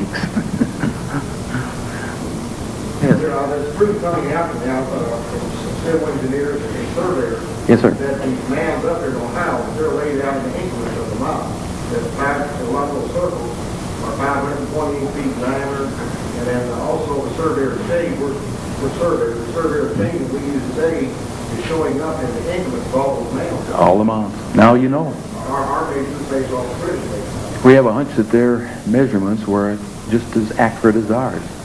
Their days and their times and their clocks and the things they set up, very accurate, very accurate. They knew that this comet's coming back. I don't know if you saw the paper today or not, but somebody said, hey, there's going to be a comet coming back here in, what is it, 2020, 29? He's been predicting 2015. Victor Klube is pretty close to that. It's a recurring thing. It says it could wipe out the continent. It gets a little scary. Hope we got that space telescope up there to see it far enough in advance and use some of those nuclear weapons that they stockpiled in Russia to divert it, because it's coming. And those ancients knew it. And the comet symbols, and the dragon of Britain is the comet, all over the old stones that we find. Mind-boggling. We don't ask you to believe this. We ask you to look at it. And yes. What kind of writing did they find in Charlestown, Indiana. That's the stone that you saw there that had Uther's name on it.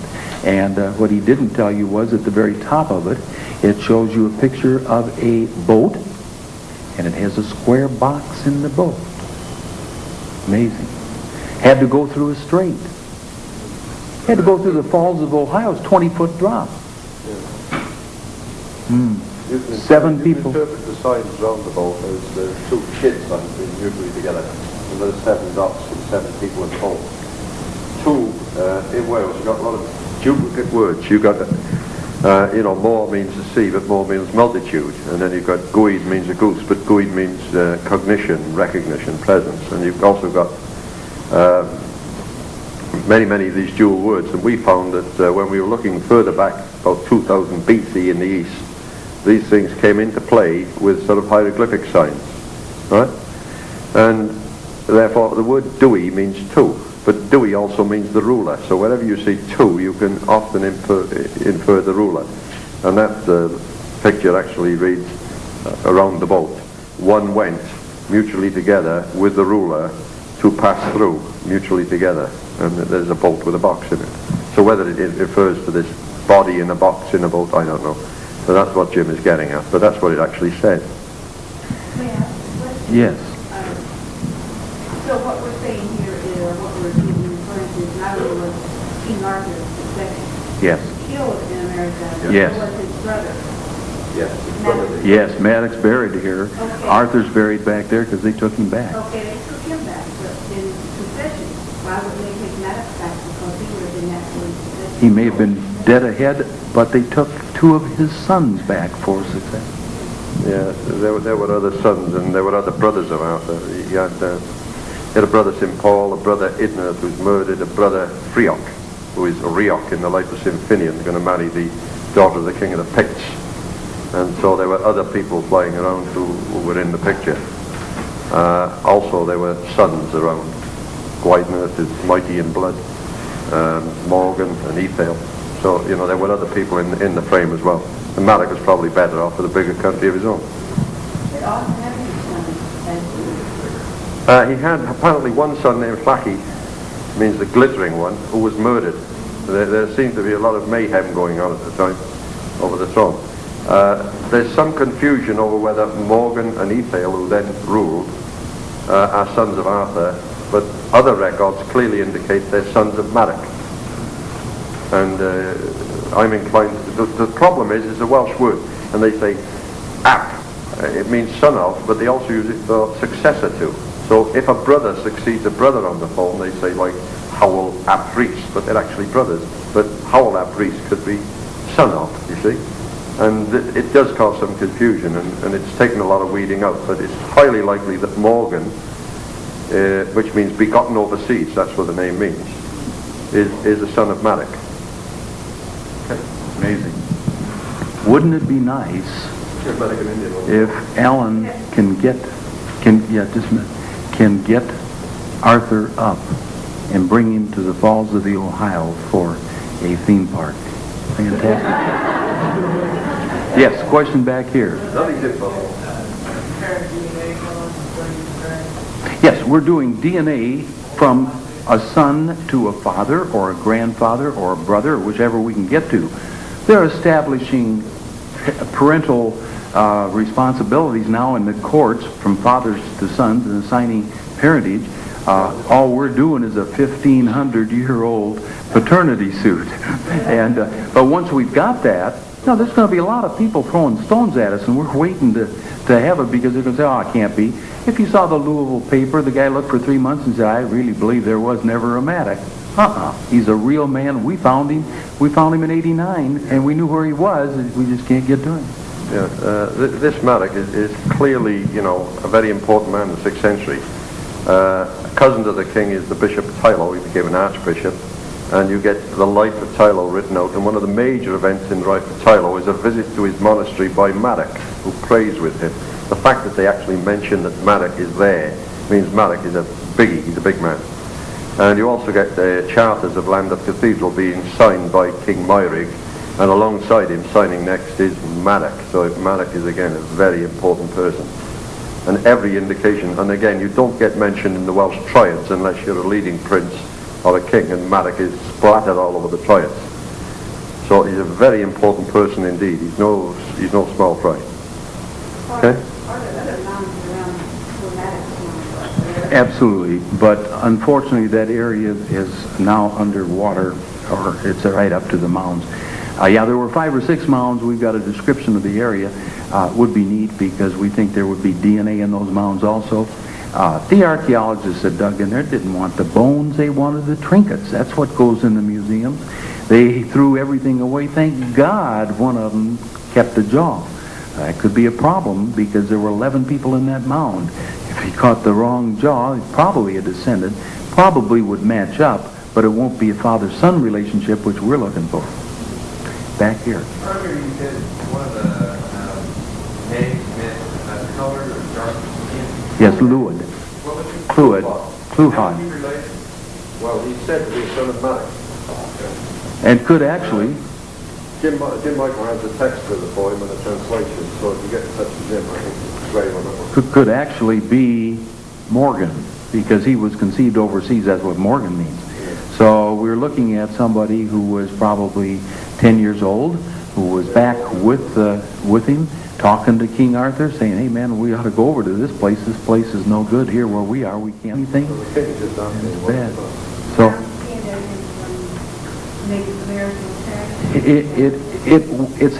it says colored. It doesn't say black. Black, they use the word negri. Yeah, negri. So he's a dark one. Yeah. He's both, yeah. So could be half-breed, you see. And we could have half-breed on the throne of Britain for... He's definitely identified as Nai, N-A-I, Arthur, nephew of Arthur. Fantastic.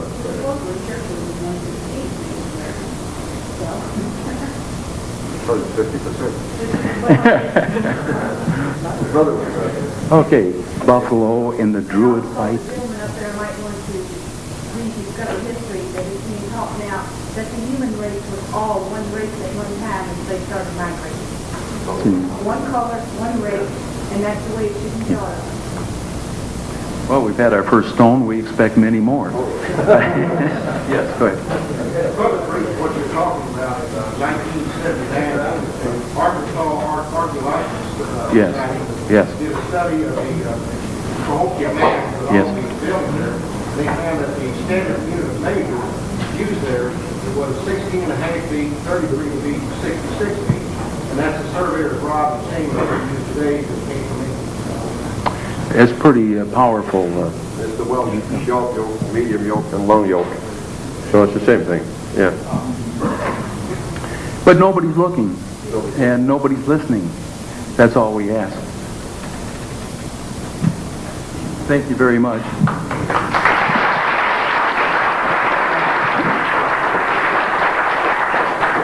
Thank you very much. I would like to say that Alan Wilson has some of his research books here, if any of you are interested in purchasing tonight.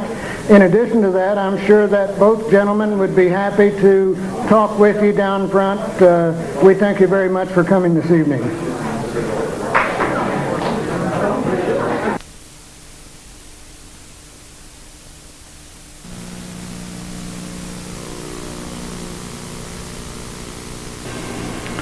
Hello, I'm Jim Michael with the Ancient Kentucky Historical Association, and we're affiliated with the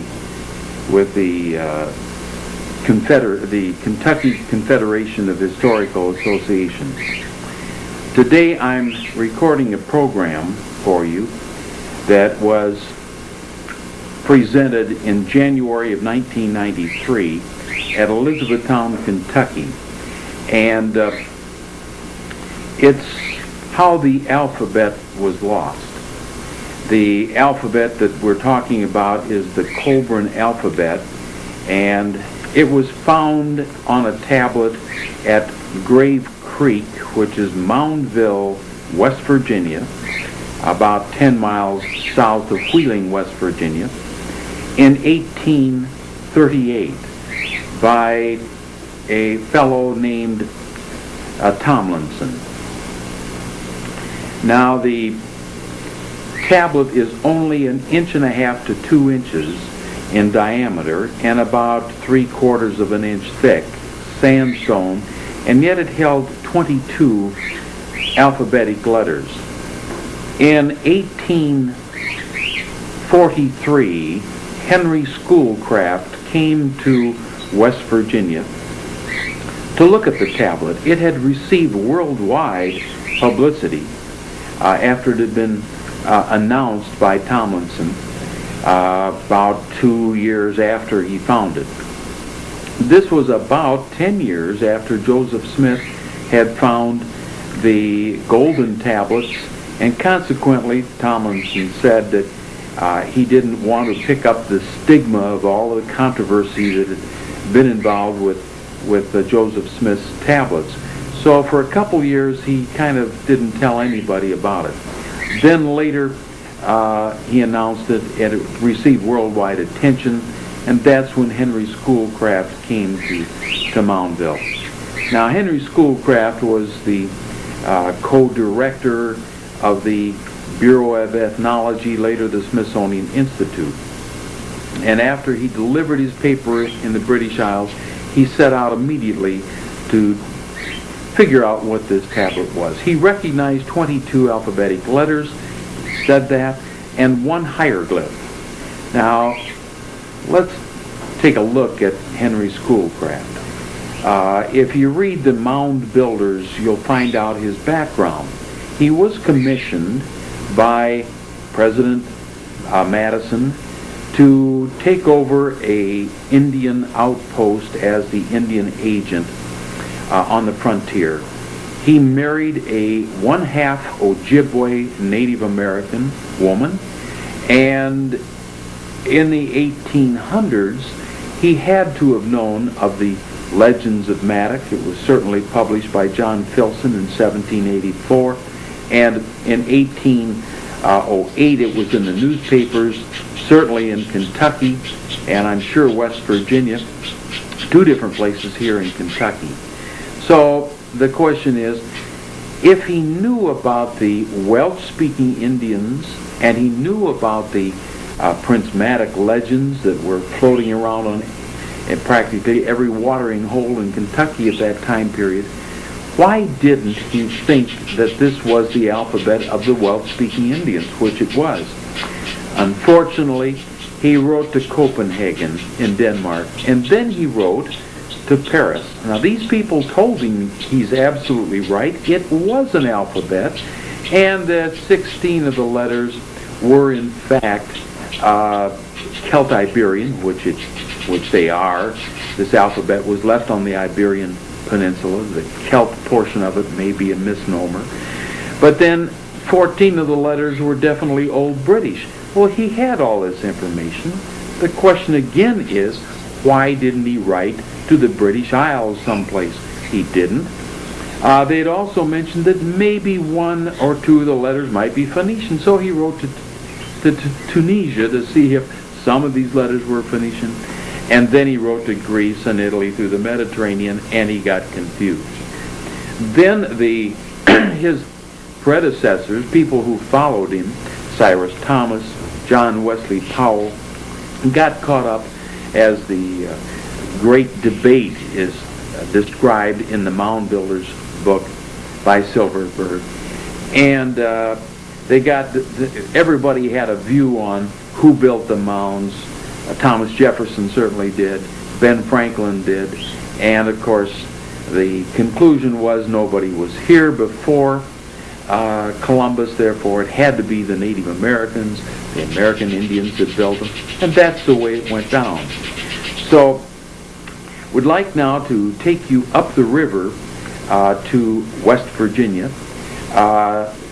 We have a record of General George Rogers Clark having gone up there in 1775 to look at this mound. The mound was the largest conical earthen grave mound in the world, and was certainly known by Jefferson at that time, 1875, and by General George Rogers Clark, who went up to look at it. You'd find it by simply going up the Ohio River. I'm sure that's how he traveled at that time. Today we would go to Cincinnati on Interstate 71, pick up Interstate 70, and go across through Ohio, and when we end at the end of Ohio, we cross the bridge right into Wheeling.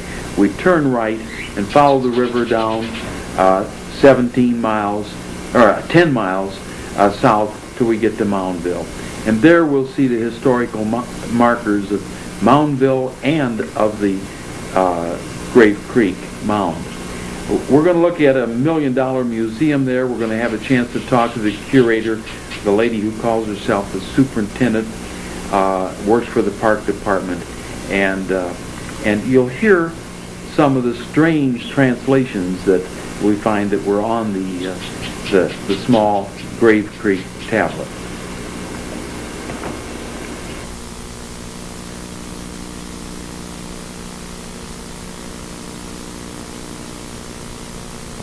West Virginia, and it's named for the Grave Creek Mound. Okay, the mound was 900 feet around, 700 feet high, and its largest conical mound in America. The inscribed stone found in it has never been deciphered until now. And near was an Indian fort built by Joseph Tomlinson. Tomlinson is the one that dug in this mound and found the tablet in 1828. So here we stand in Moundville, the city of Moundville, at Grave Creek.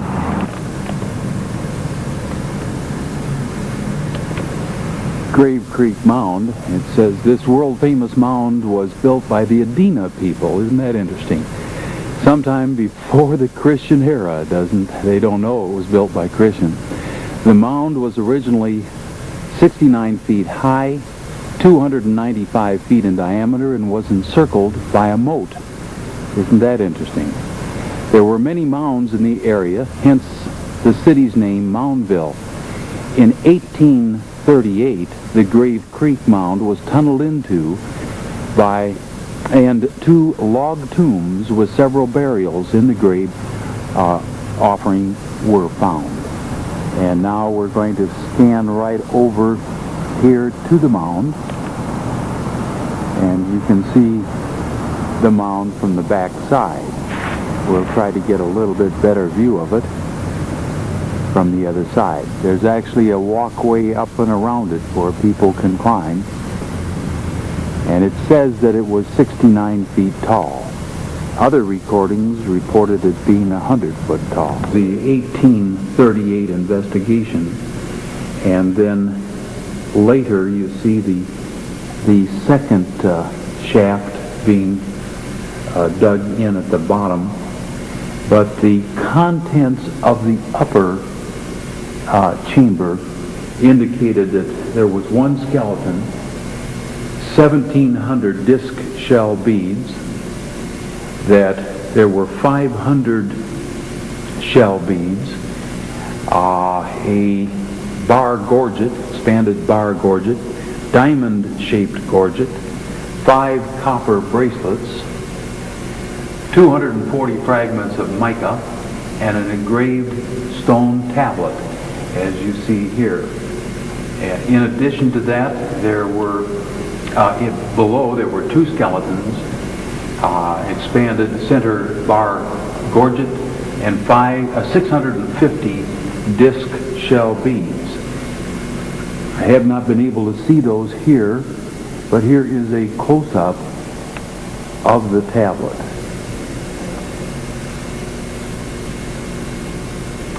Again, a close-up just as we have it. So we'll have a chance to look at that again. There appears to have been a ring around it, and the date again, they say here, was 1838. Differs a little bit from what we've read before. The letters beginning from left to right.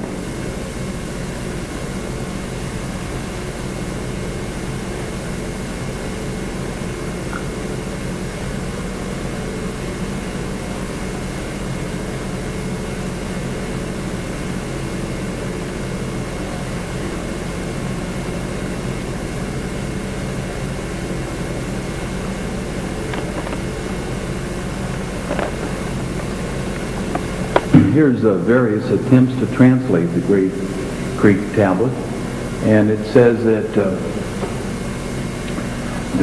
Henry Schoolcraft, it's Craft, not Croft, simply tried to identify it. He didn't really try to translate it. He simply reported.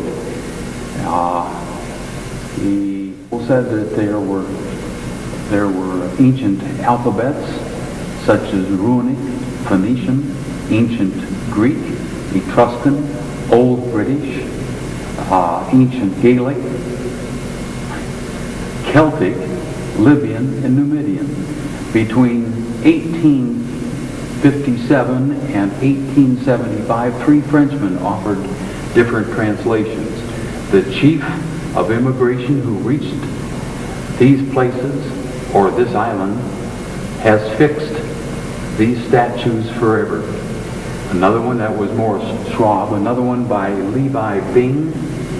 Thy orders are law, thou shinest in the impetus elan, and rapid as the chamois.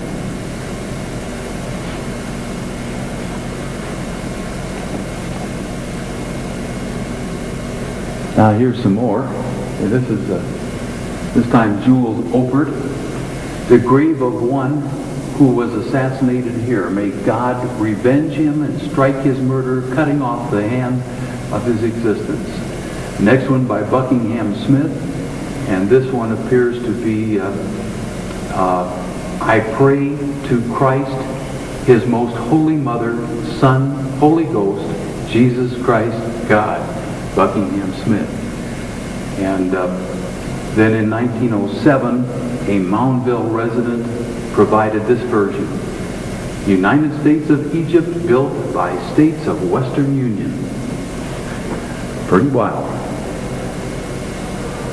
Then we have a couple more. Here is Delph Nora, who has been planning to publish a very complete article about Grave Creek Tablet before his death. Claimed the most puzzling translation was made in 1928 by a man named Andy Price. In a booklet that was admitted a fictional treatment, Price said the characters were original English letters, somewhat distorted, and read, Bill Stumps Stone, October 14th, 1838. Okay. What made this unusual, beside the fact that the stone was discovered 4 months before that date, was the authorities of the National Museum in Washington took Price seriously and accepted this as the correct interpretation for many years. Then over here we have another one, and this is 1953, and in an article published in the Pittsburgh Press, Joseph C. Ayub believed the inscription to be Phoenician and read, "You hope to be imbued with measures of purity, manners, industry, misery, folly, and strength." Okay, Olaf Strandwold, in his book Norse Inscriptions on American Stones in 1948, offered this interpretation. It says, "I knelt on the island, on the Yule site, on meadow land. Now the island is a Hod, H-O-D-D. On this man's name and Hod, a sanctuary for holy things. Meadow Island meant the mound was surrounded by grass before trees had grown there." Isn't that interesting? Another explanation of the findings, and it says on June 16th, during the removal of artifacts from the upper burial mound, Abelard Tomlinson, along with several others, including Dr. James Clements, reported the discovery of a small gray sandstone tablet. It measured 2 inches by 1.5 and was about 3/8 inch thick. It was inscribed with curious, unrecognizable characters and symbols.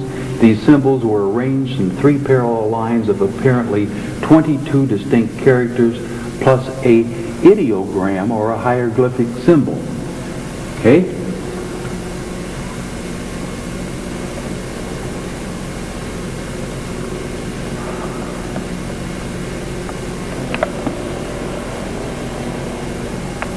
Here is a replica of what they found, and it does appear that the cross does have something around it that looks almost like the head of a bird. Interesting. Now, in addition to that, of course, there was a stone found at Braxton. Shepherd's tablet was found in 1832. It simply has circles. And then the Cincinnati tablet, and it was found in 1841. This is an interesting reproduction of it. And then the circular inscribed stone, here, 1843. Then we come to what they call the Wilson-Braxton tablet. And again, this is you can see the big cross, the letters on it. Then we've looked at this one before, the Lakin tablet. Okay? And then they also have put on Lakin B tablet. Wilson-Braxton tablet, you'll notice has the script as you see here. And again, what they've tried to do here, the inscription that they give us is the Teth Honored Tumulus. We really like that one. And as you see from the one above it, which is also what we've read before and caused to be Queen engraved, the tablet and so forth. Unfortunately, neither one of those are correct. Here's the new evidence. And this, of course, gives credit in 1975 to Barry Fell from Harvard for the inscription. And he does say it's Iberian script, but unfortunately he doesn't know about Colburn and the British. And of course he's reading it from right to left, which is absolutely wrong. And he says that it was influenced by Carthage, and therefore a little difference. The only problem is he has the same letters meaning different things in different places.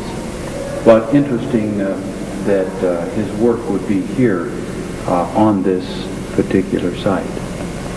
The view looking out of the window here at the museum of the mound.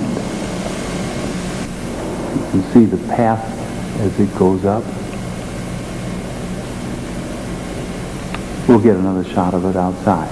A map showing the earthwork attributed to the prehistoric people. You'll notice that the town is in the center in red. We've got the circular earthworks here. If we scan up a little bit here, you'll see that there's a rock tower, and as you notice on the terrain, another tower, hilltop fortifications just about in all directions. We'll scan down here, and again you've got the village, then you've got another mound coming across. We've got a rock mound, and it says rock tower, and then up here is another mound. Now, you'll notice that the Ohio River comes right down through this area, and certainly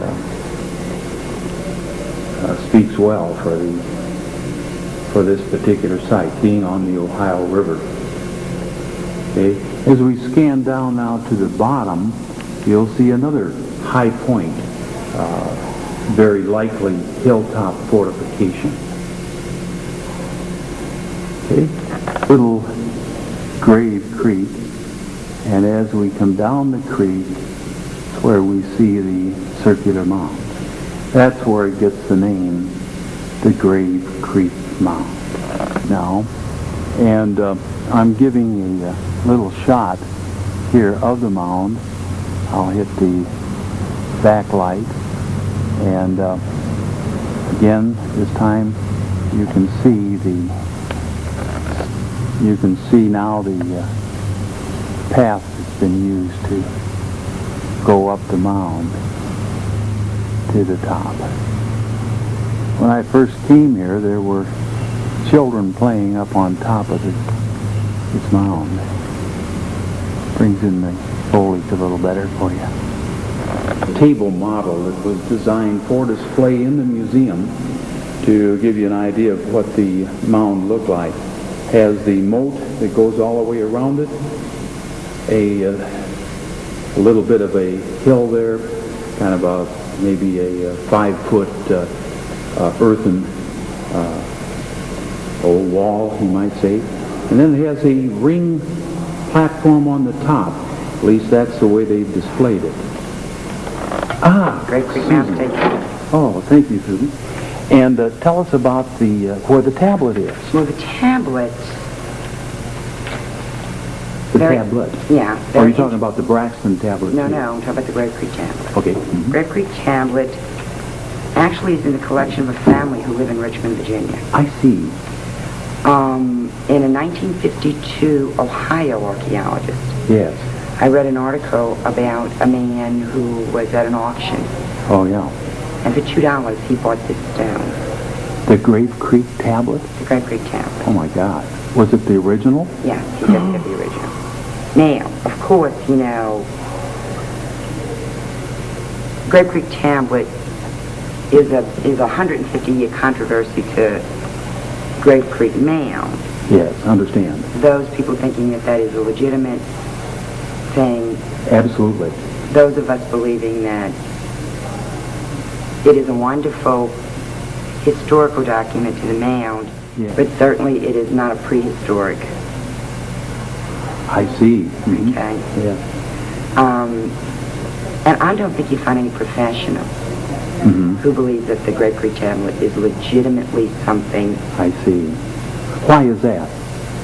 because no matter how many people who have claimed To translate. to determine the Yeah. translation, if you talk to the world's leading epigraphers who actually can go back to Gaelic and Ogham and all of those things, will tell you that It's none of those, is it? it's absolutely not. That's right. And I just don't honestly think that it's a legitimate Uh-huh. prehistoric piece. I see. Well, what about the 5 bracelets? Have those been analyzed? We're talking about the bracelets that were found on the Yeah. arms of individuals. Yeah, some of them, 3 of them I know are shell bracelets. 2 of them were made of copper. Now those are the bracelets that Only 2 were, I see. Yeah, it said 5 on your display, but that's probably wrong, right? Your display's wrong. It said 5 copper bracelets. 5 on display, 5 copper bracelets. Well, they've got a picture up there of them I filmed it. Yeah. Okay. Those are, they're not all 5, certainly are not on display, and I don't know how many are on display. The remainder of them certainly are. We do have a facility was built in the era that our museum is climate control. I see. So when this display, when everything was brought over from the old museum in 1978, when it closed and this facility opened to the public, Right. we, State of West Virginia contracted a gentleman, Beverly Mosley and Associates, who are museum designers out Yes, of we know Columbus. them. We know them. Well, you know, the process, the thought process then was, unlike the Little Museum, which everything that they ever found they had hanging, Yes. process here was, don't duplicate a lot of things, Yes. tell a story. I see. So that anyone coming through this display, Yes. if they take the time to read, it is a self-read tour. I've been looking. Okay. So the copper we know is from Southern Great Lakes Superior. I see. Tower Island, where the Indians did most of it. But has it been analyzed to see if it has been smelted?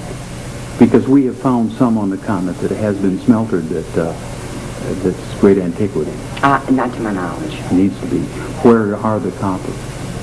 Where are the copper bracelets? If they're not on display, then they're No, in they're our not. archives. They're in your There is one on display. Oh, a copper one? Yeah. Excellent. And if you look in the timeline, Okay. Now, your job here is you're curator. Do you work for the park department or West Virginia. West Virginia. State Park. You're a historian or you're archaeologist or Uh-huh. a historian? Actually, my degree is in accounting, and they hired me when State Park. I also function as the State Park Superintendent, I see. and I've been here since 1981. Okay. And the idea in most State Park superintendents prior to me Yes. were coming out of biology I see. and history. Okay. Then as State Parks became a large revenue for the state of West Virginia, they decided maybe they needed business people. Oh, well, So good. what they've done with us is, and now the new superintendent's coming on Parks and Rec. Yeah. What happens, every state park is different. West Yeah. Virginia's a magnificent state park system. So what happens is, over the last 10 years, I probably have read everything, gone to as many classes Wonderful. as you do once you become engrossed in your job. That this turkey does. Now you can see, after listening to Susan, why I stopped the camera at that point and went out to the car and got the alphabet, showed it to her. But you can see why she's so confused, and so is everyone else after seeing the multitude of crazy translations that these people have hung on the Grave Creek tablets. So at this point, I'd like to stop and give a little bit more background on the mound. Now you heard that they thought it wasn't Christian, and the reason for that was it was before the Christian era, they said. The reason for that was the carbon dating that they did. They took core samples by running the drill bits down through the periphery of the mound. They did not take from the log tombs samples for carbon dating. There may not be material there. I don't know. But they got it from the fill material, and it went back 2,150 years, plus or minus 225. Put it back to 175 BC to about 53 BC.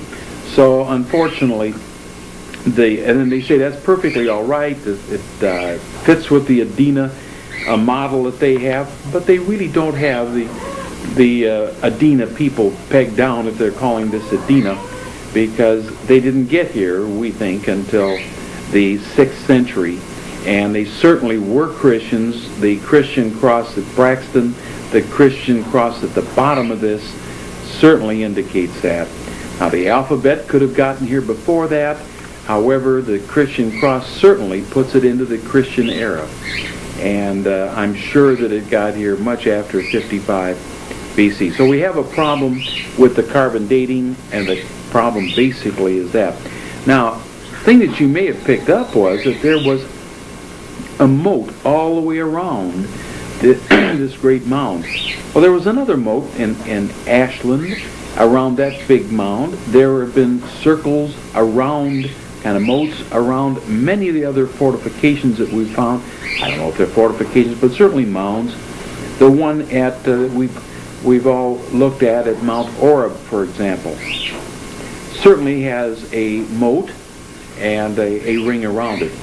Now, the literature indicates that the moat was filled in the early 1800s. It wasn't there when it was surveyed, and that, of course, would be at the time that Henry Schoolcraft came to look it over and work with it. So, now we'll go to a few of the charts that I'd like to show you.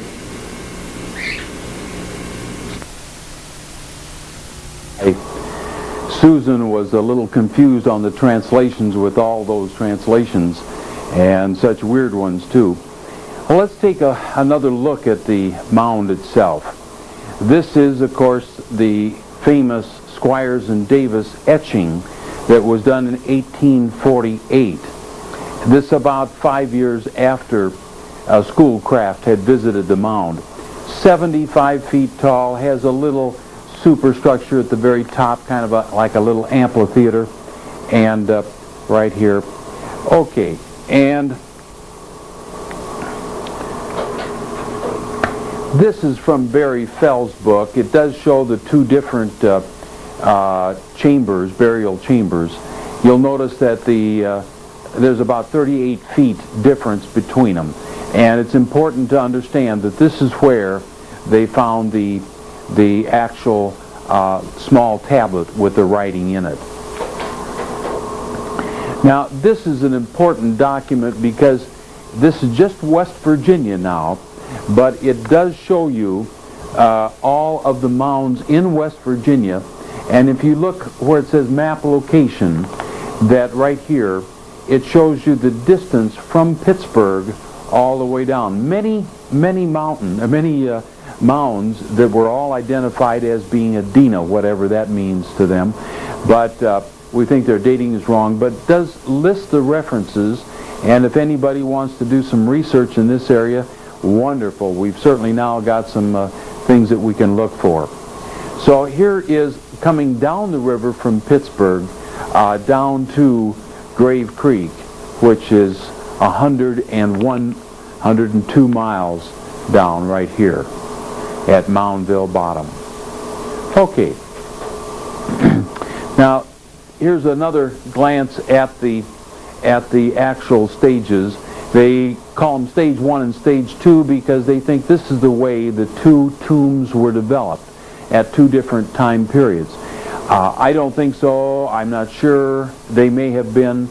The writing, however, was in the top one, and it's certainly the top one is the writing that would come out at our time period with our alphabet, and certainly with the Christian crosses. Now, the problem with the dating, you heard him talk about before Christ, pre-Christian. The problem with the carbon dating is that the carbon dating, as you see, was taken at the bore sites. I can't get this light on, but Anyway, you can see where it says C14. That's where the carbon dating was taken, out in the fill portion of the mounds.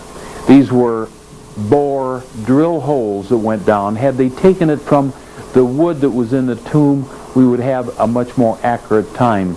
However, the time period that comes up on the carbon dating from these borehole sites, this is looking down from the top, you can see how conical, cylindrical it is.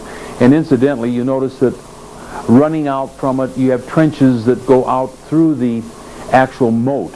But all that was modern fill in there, because it appears that the moat was filled in around the 1800 time frame.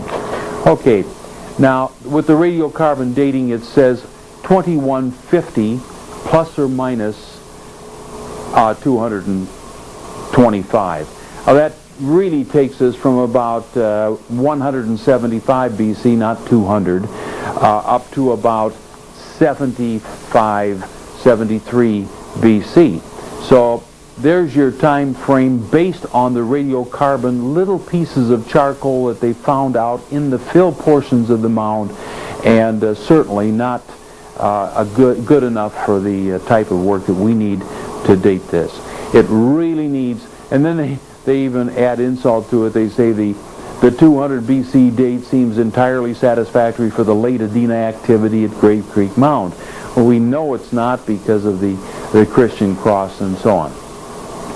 Okay, this, you notice the black portion at the top of the map where it says map area. That portion up on top there is the actual part that we're looking at. Tiny panhandle of West Virginia, the very tip, needle, a rabbit ear if you would.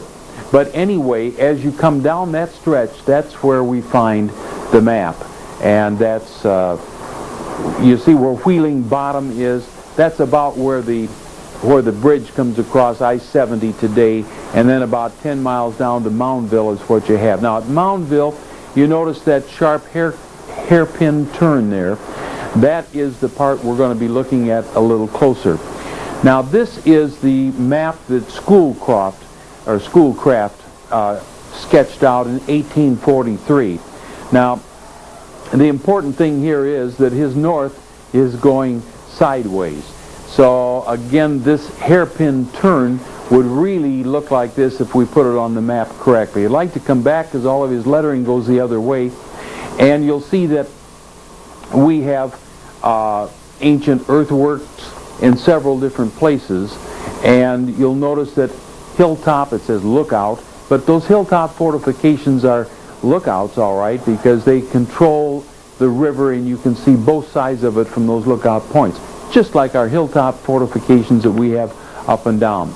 Now, where it does say large mound in red, that's where the actual Grave Creek mound is located. Okay, over to the right now is the mound in red down by the city. Okay, here is the tablet, and of course that brings us to the question is, what is the hieroglyphic at the bottom symbol? Is it a Christian cross, or does it have, in fact, an animal head on it? Well, if the cross had extended out as it did in Braxton, which is very definitely a British Christian cross, it would have gone farther than that little animal, and therefore the animal is not a chip. I think it's purposeful. I believe that is an eye on it, and I believe that it's either a bird or a horse's head, but that it is part of the Christian trilogy. Now, if you look at the letters, take, for example, the first one there on the Grave Creek stone right here. You'll find it up by going through the list here, and it's an RH, and now I can't find it, but where is it? The important thing is that you don't find that kind of a letter. There it is right here. You don't find it anyplace else. This is simple. This is a T. No problem with the A. That's simply without the crossbar. The A here is duplicated. It does have a bar. This is a combination letter with an A and the NM type of box. like this. Okay, this is a combination of both of these. So you see we've got a combination letter here, a combination letter here. This letter is a D. We don't understand what the crossbar is. We've translated it without that. But there is your Grave Creek stone compared with the Braxton stone. Appears that the Braxton stone was a little bit larger, but there's no question about the alphabet being the same on both of them. This is the alphabet as appeared on a school wall in Wales in the 1840 time frame, the same time that Schoolcraft was writing around the world. And if you notice at the very top of it, I've highlighted it here, very top, there is your Awin sign, the Trinity sign, the basis for this alphabet. And there are the letters all sketched out at that time. And here is the stone that Susan talked about. And you recall she said it's in the home of some private people that bought it for a couple dollars in the 50s. And it will be donated back to the museum upon death. And they did say that there is one letter that's wrong, that's missing. And you'll notice right in the center of it, it appears to be blocked out. I can't get my light on, so I'm going to come up here and point to it. But it's this portion right here that appears to be missing. If you put a stroke in here, that does become a P. And it does then become meaningful. So there you have the alphabet, and now you know how it became lost to Americans. The people who followed up the predecessors to Schoolcraft, Cyrus Thomas and John Wesley Powell, simply got tied up, as the Mound Builders book says, in who built the mounds. And by the time the argument, which was never really settled but got debated with Benjamin Franklin's theories and everybody else's theories, they simply lost track of the fact that this alphabet was out there. It is there. It showed up other places, and each time it's put under because nobody could adequately translate it. So there we have how the alphabet was lost, and we thank you very much for this, the time that it's taken to watch this particular film. In respect of Professor Schoolcraft, Schoolcraft knew it was an alphabet, and when he wrote to Copenhagen and Paris and Berlin and Rome and all around Europe trying to find information on alphabet, yes, it's incredible that he did not go to Wales. It beggars the imagination. But nonetheless, everybody he wrote to recognized it as an alphabet. And the modern stamp that it's petroglyph signs of non-alphabetic origin is simply untenable. And I think it's a stamp that's been adopted because people simply couldn't read it, couldn't identify it, couldn't know what to do with it, and wouldn't admit that they didn't know. So they then made it out to be under Indian petroglyph. Well, Ellen, if they, in 1840, if Schoolcraft had written to Wales, would anybody there have recognized it? I'd say in every circumstance, in any crowd of three, two people would have told him. Right off. And would have translated it. Yeah, could have translated, yes. You'll find the alphabet is sold in Wales at conventions or meetings and nationalised Stedfords and localised Stedfords now today. And people set up stalls and they have illustrated little cards, I suppose, with the alphabet on and all sorts of decoration on it. And they sell thousands and thousands every year. And most homes have probably got one hanging on the wall. In fact, I think one of the teachers had one in one of the schools. Yeah. Well, it was what they did. They drew up a chart of the modern alphabet, A, B, C, D, E, and then they put at the bottom the organ musical system, right? And then they put the Colburn alphabet in detail with what is A, what is B, C, and they were using this in schools, teaching the children. So every school child in Wales, if he'd approached a 10-year-old child in the street, would have said to him, oh yes, that's what we have in our school, and would have known the alphabet. But Schoolcraft chose to work everywhere in Europe except Wales. Amazing. Astonishing.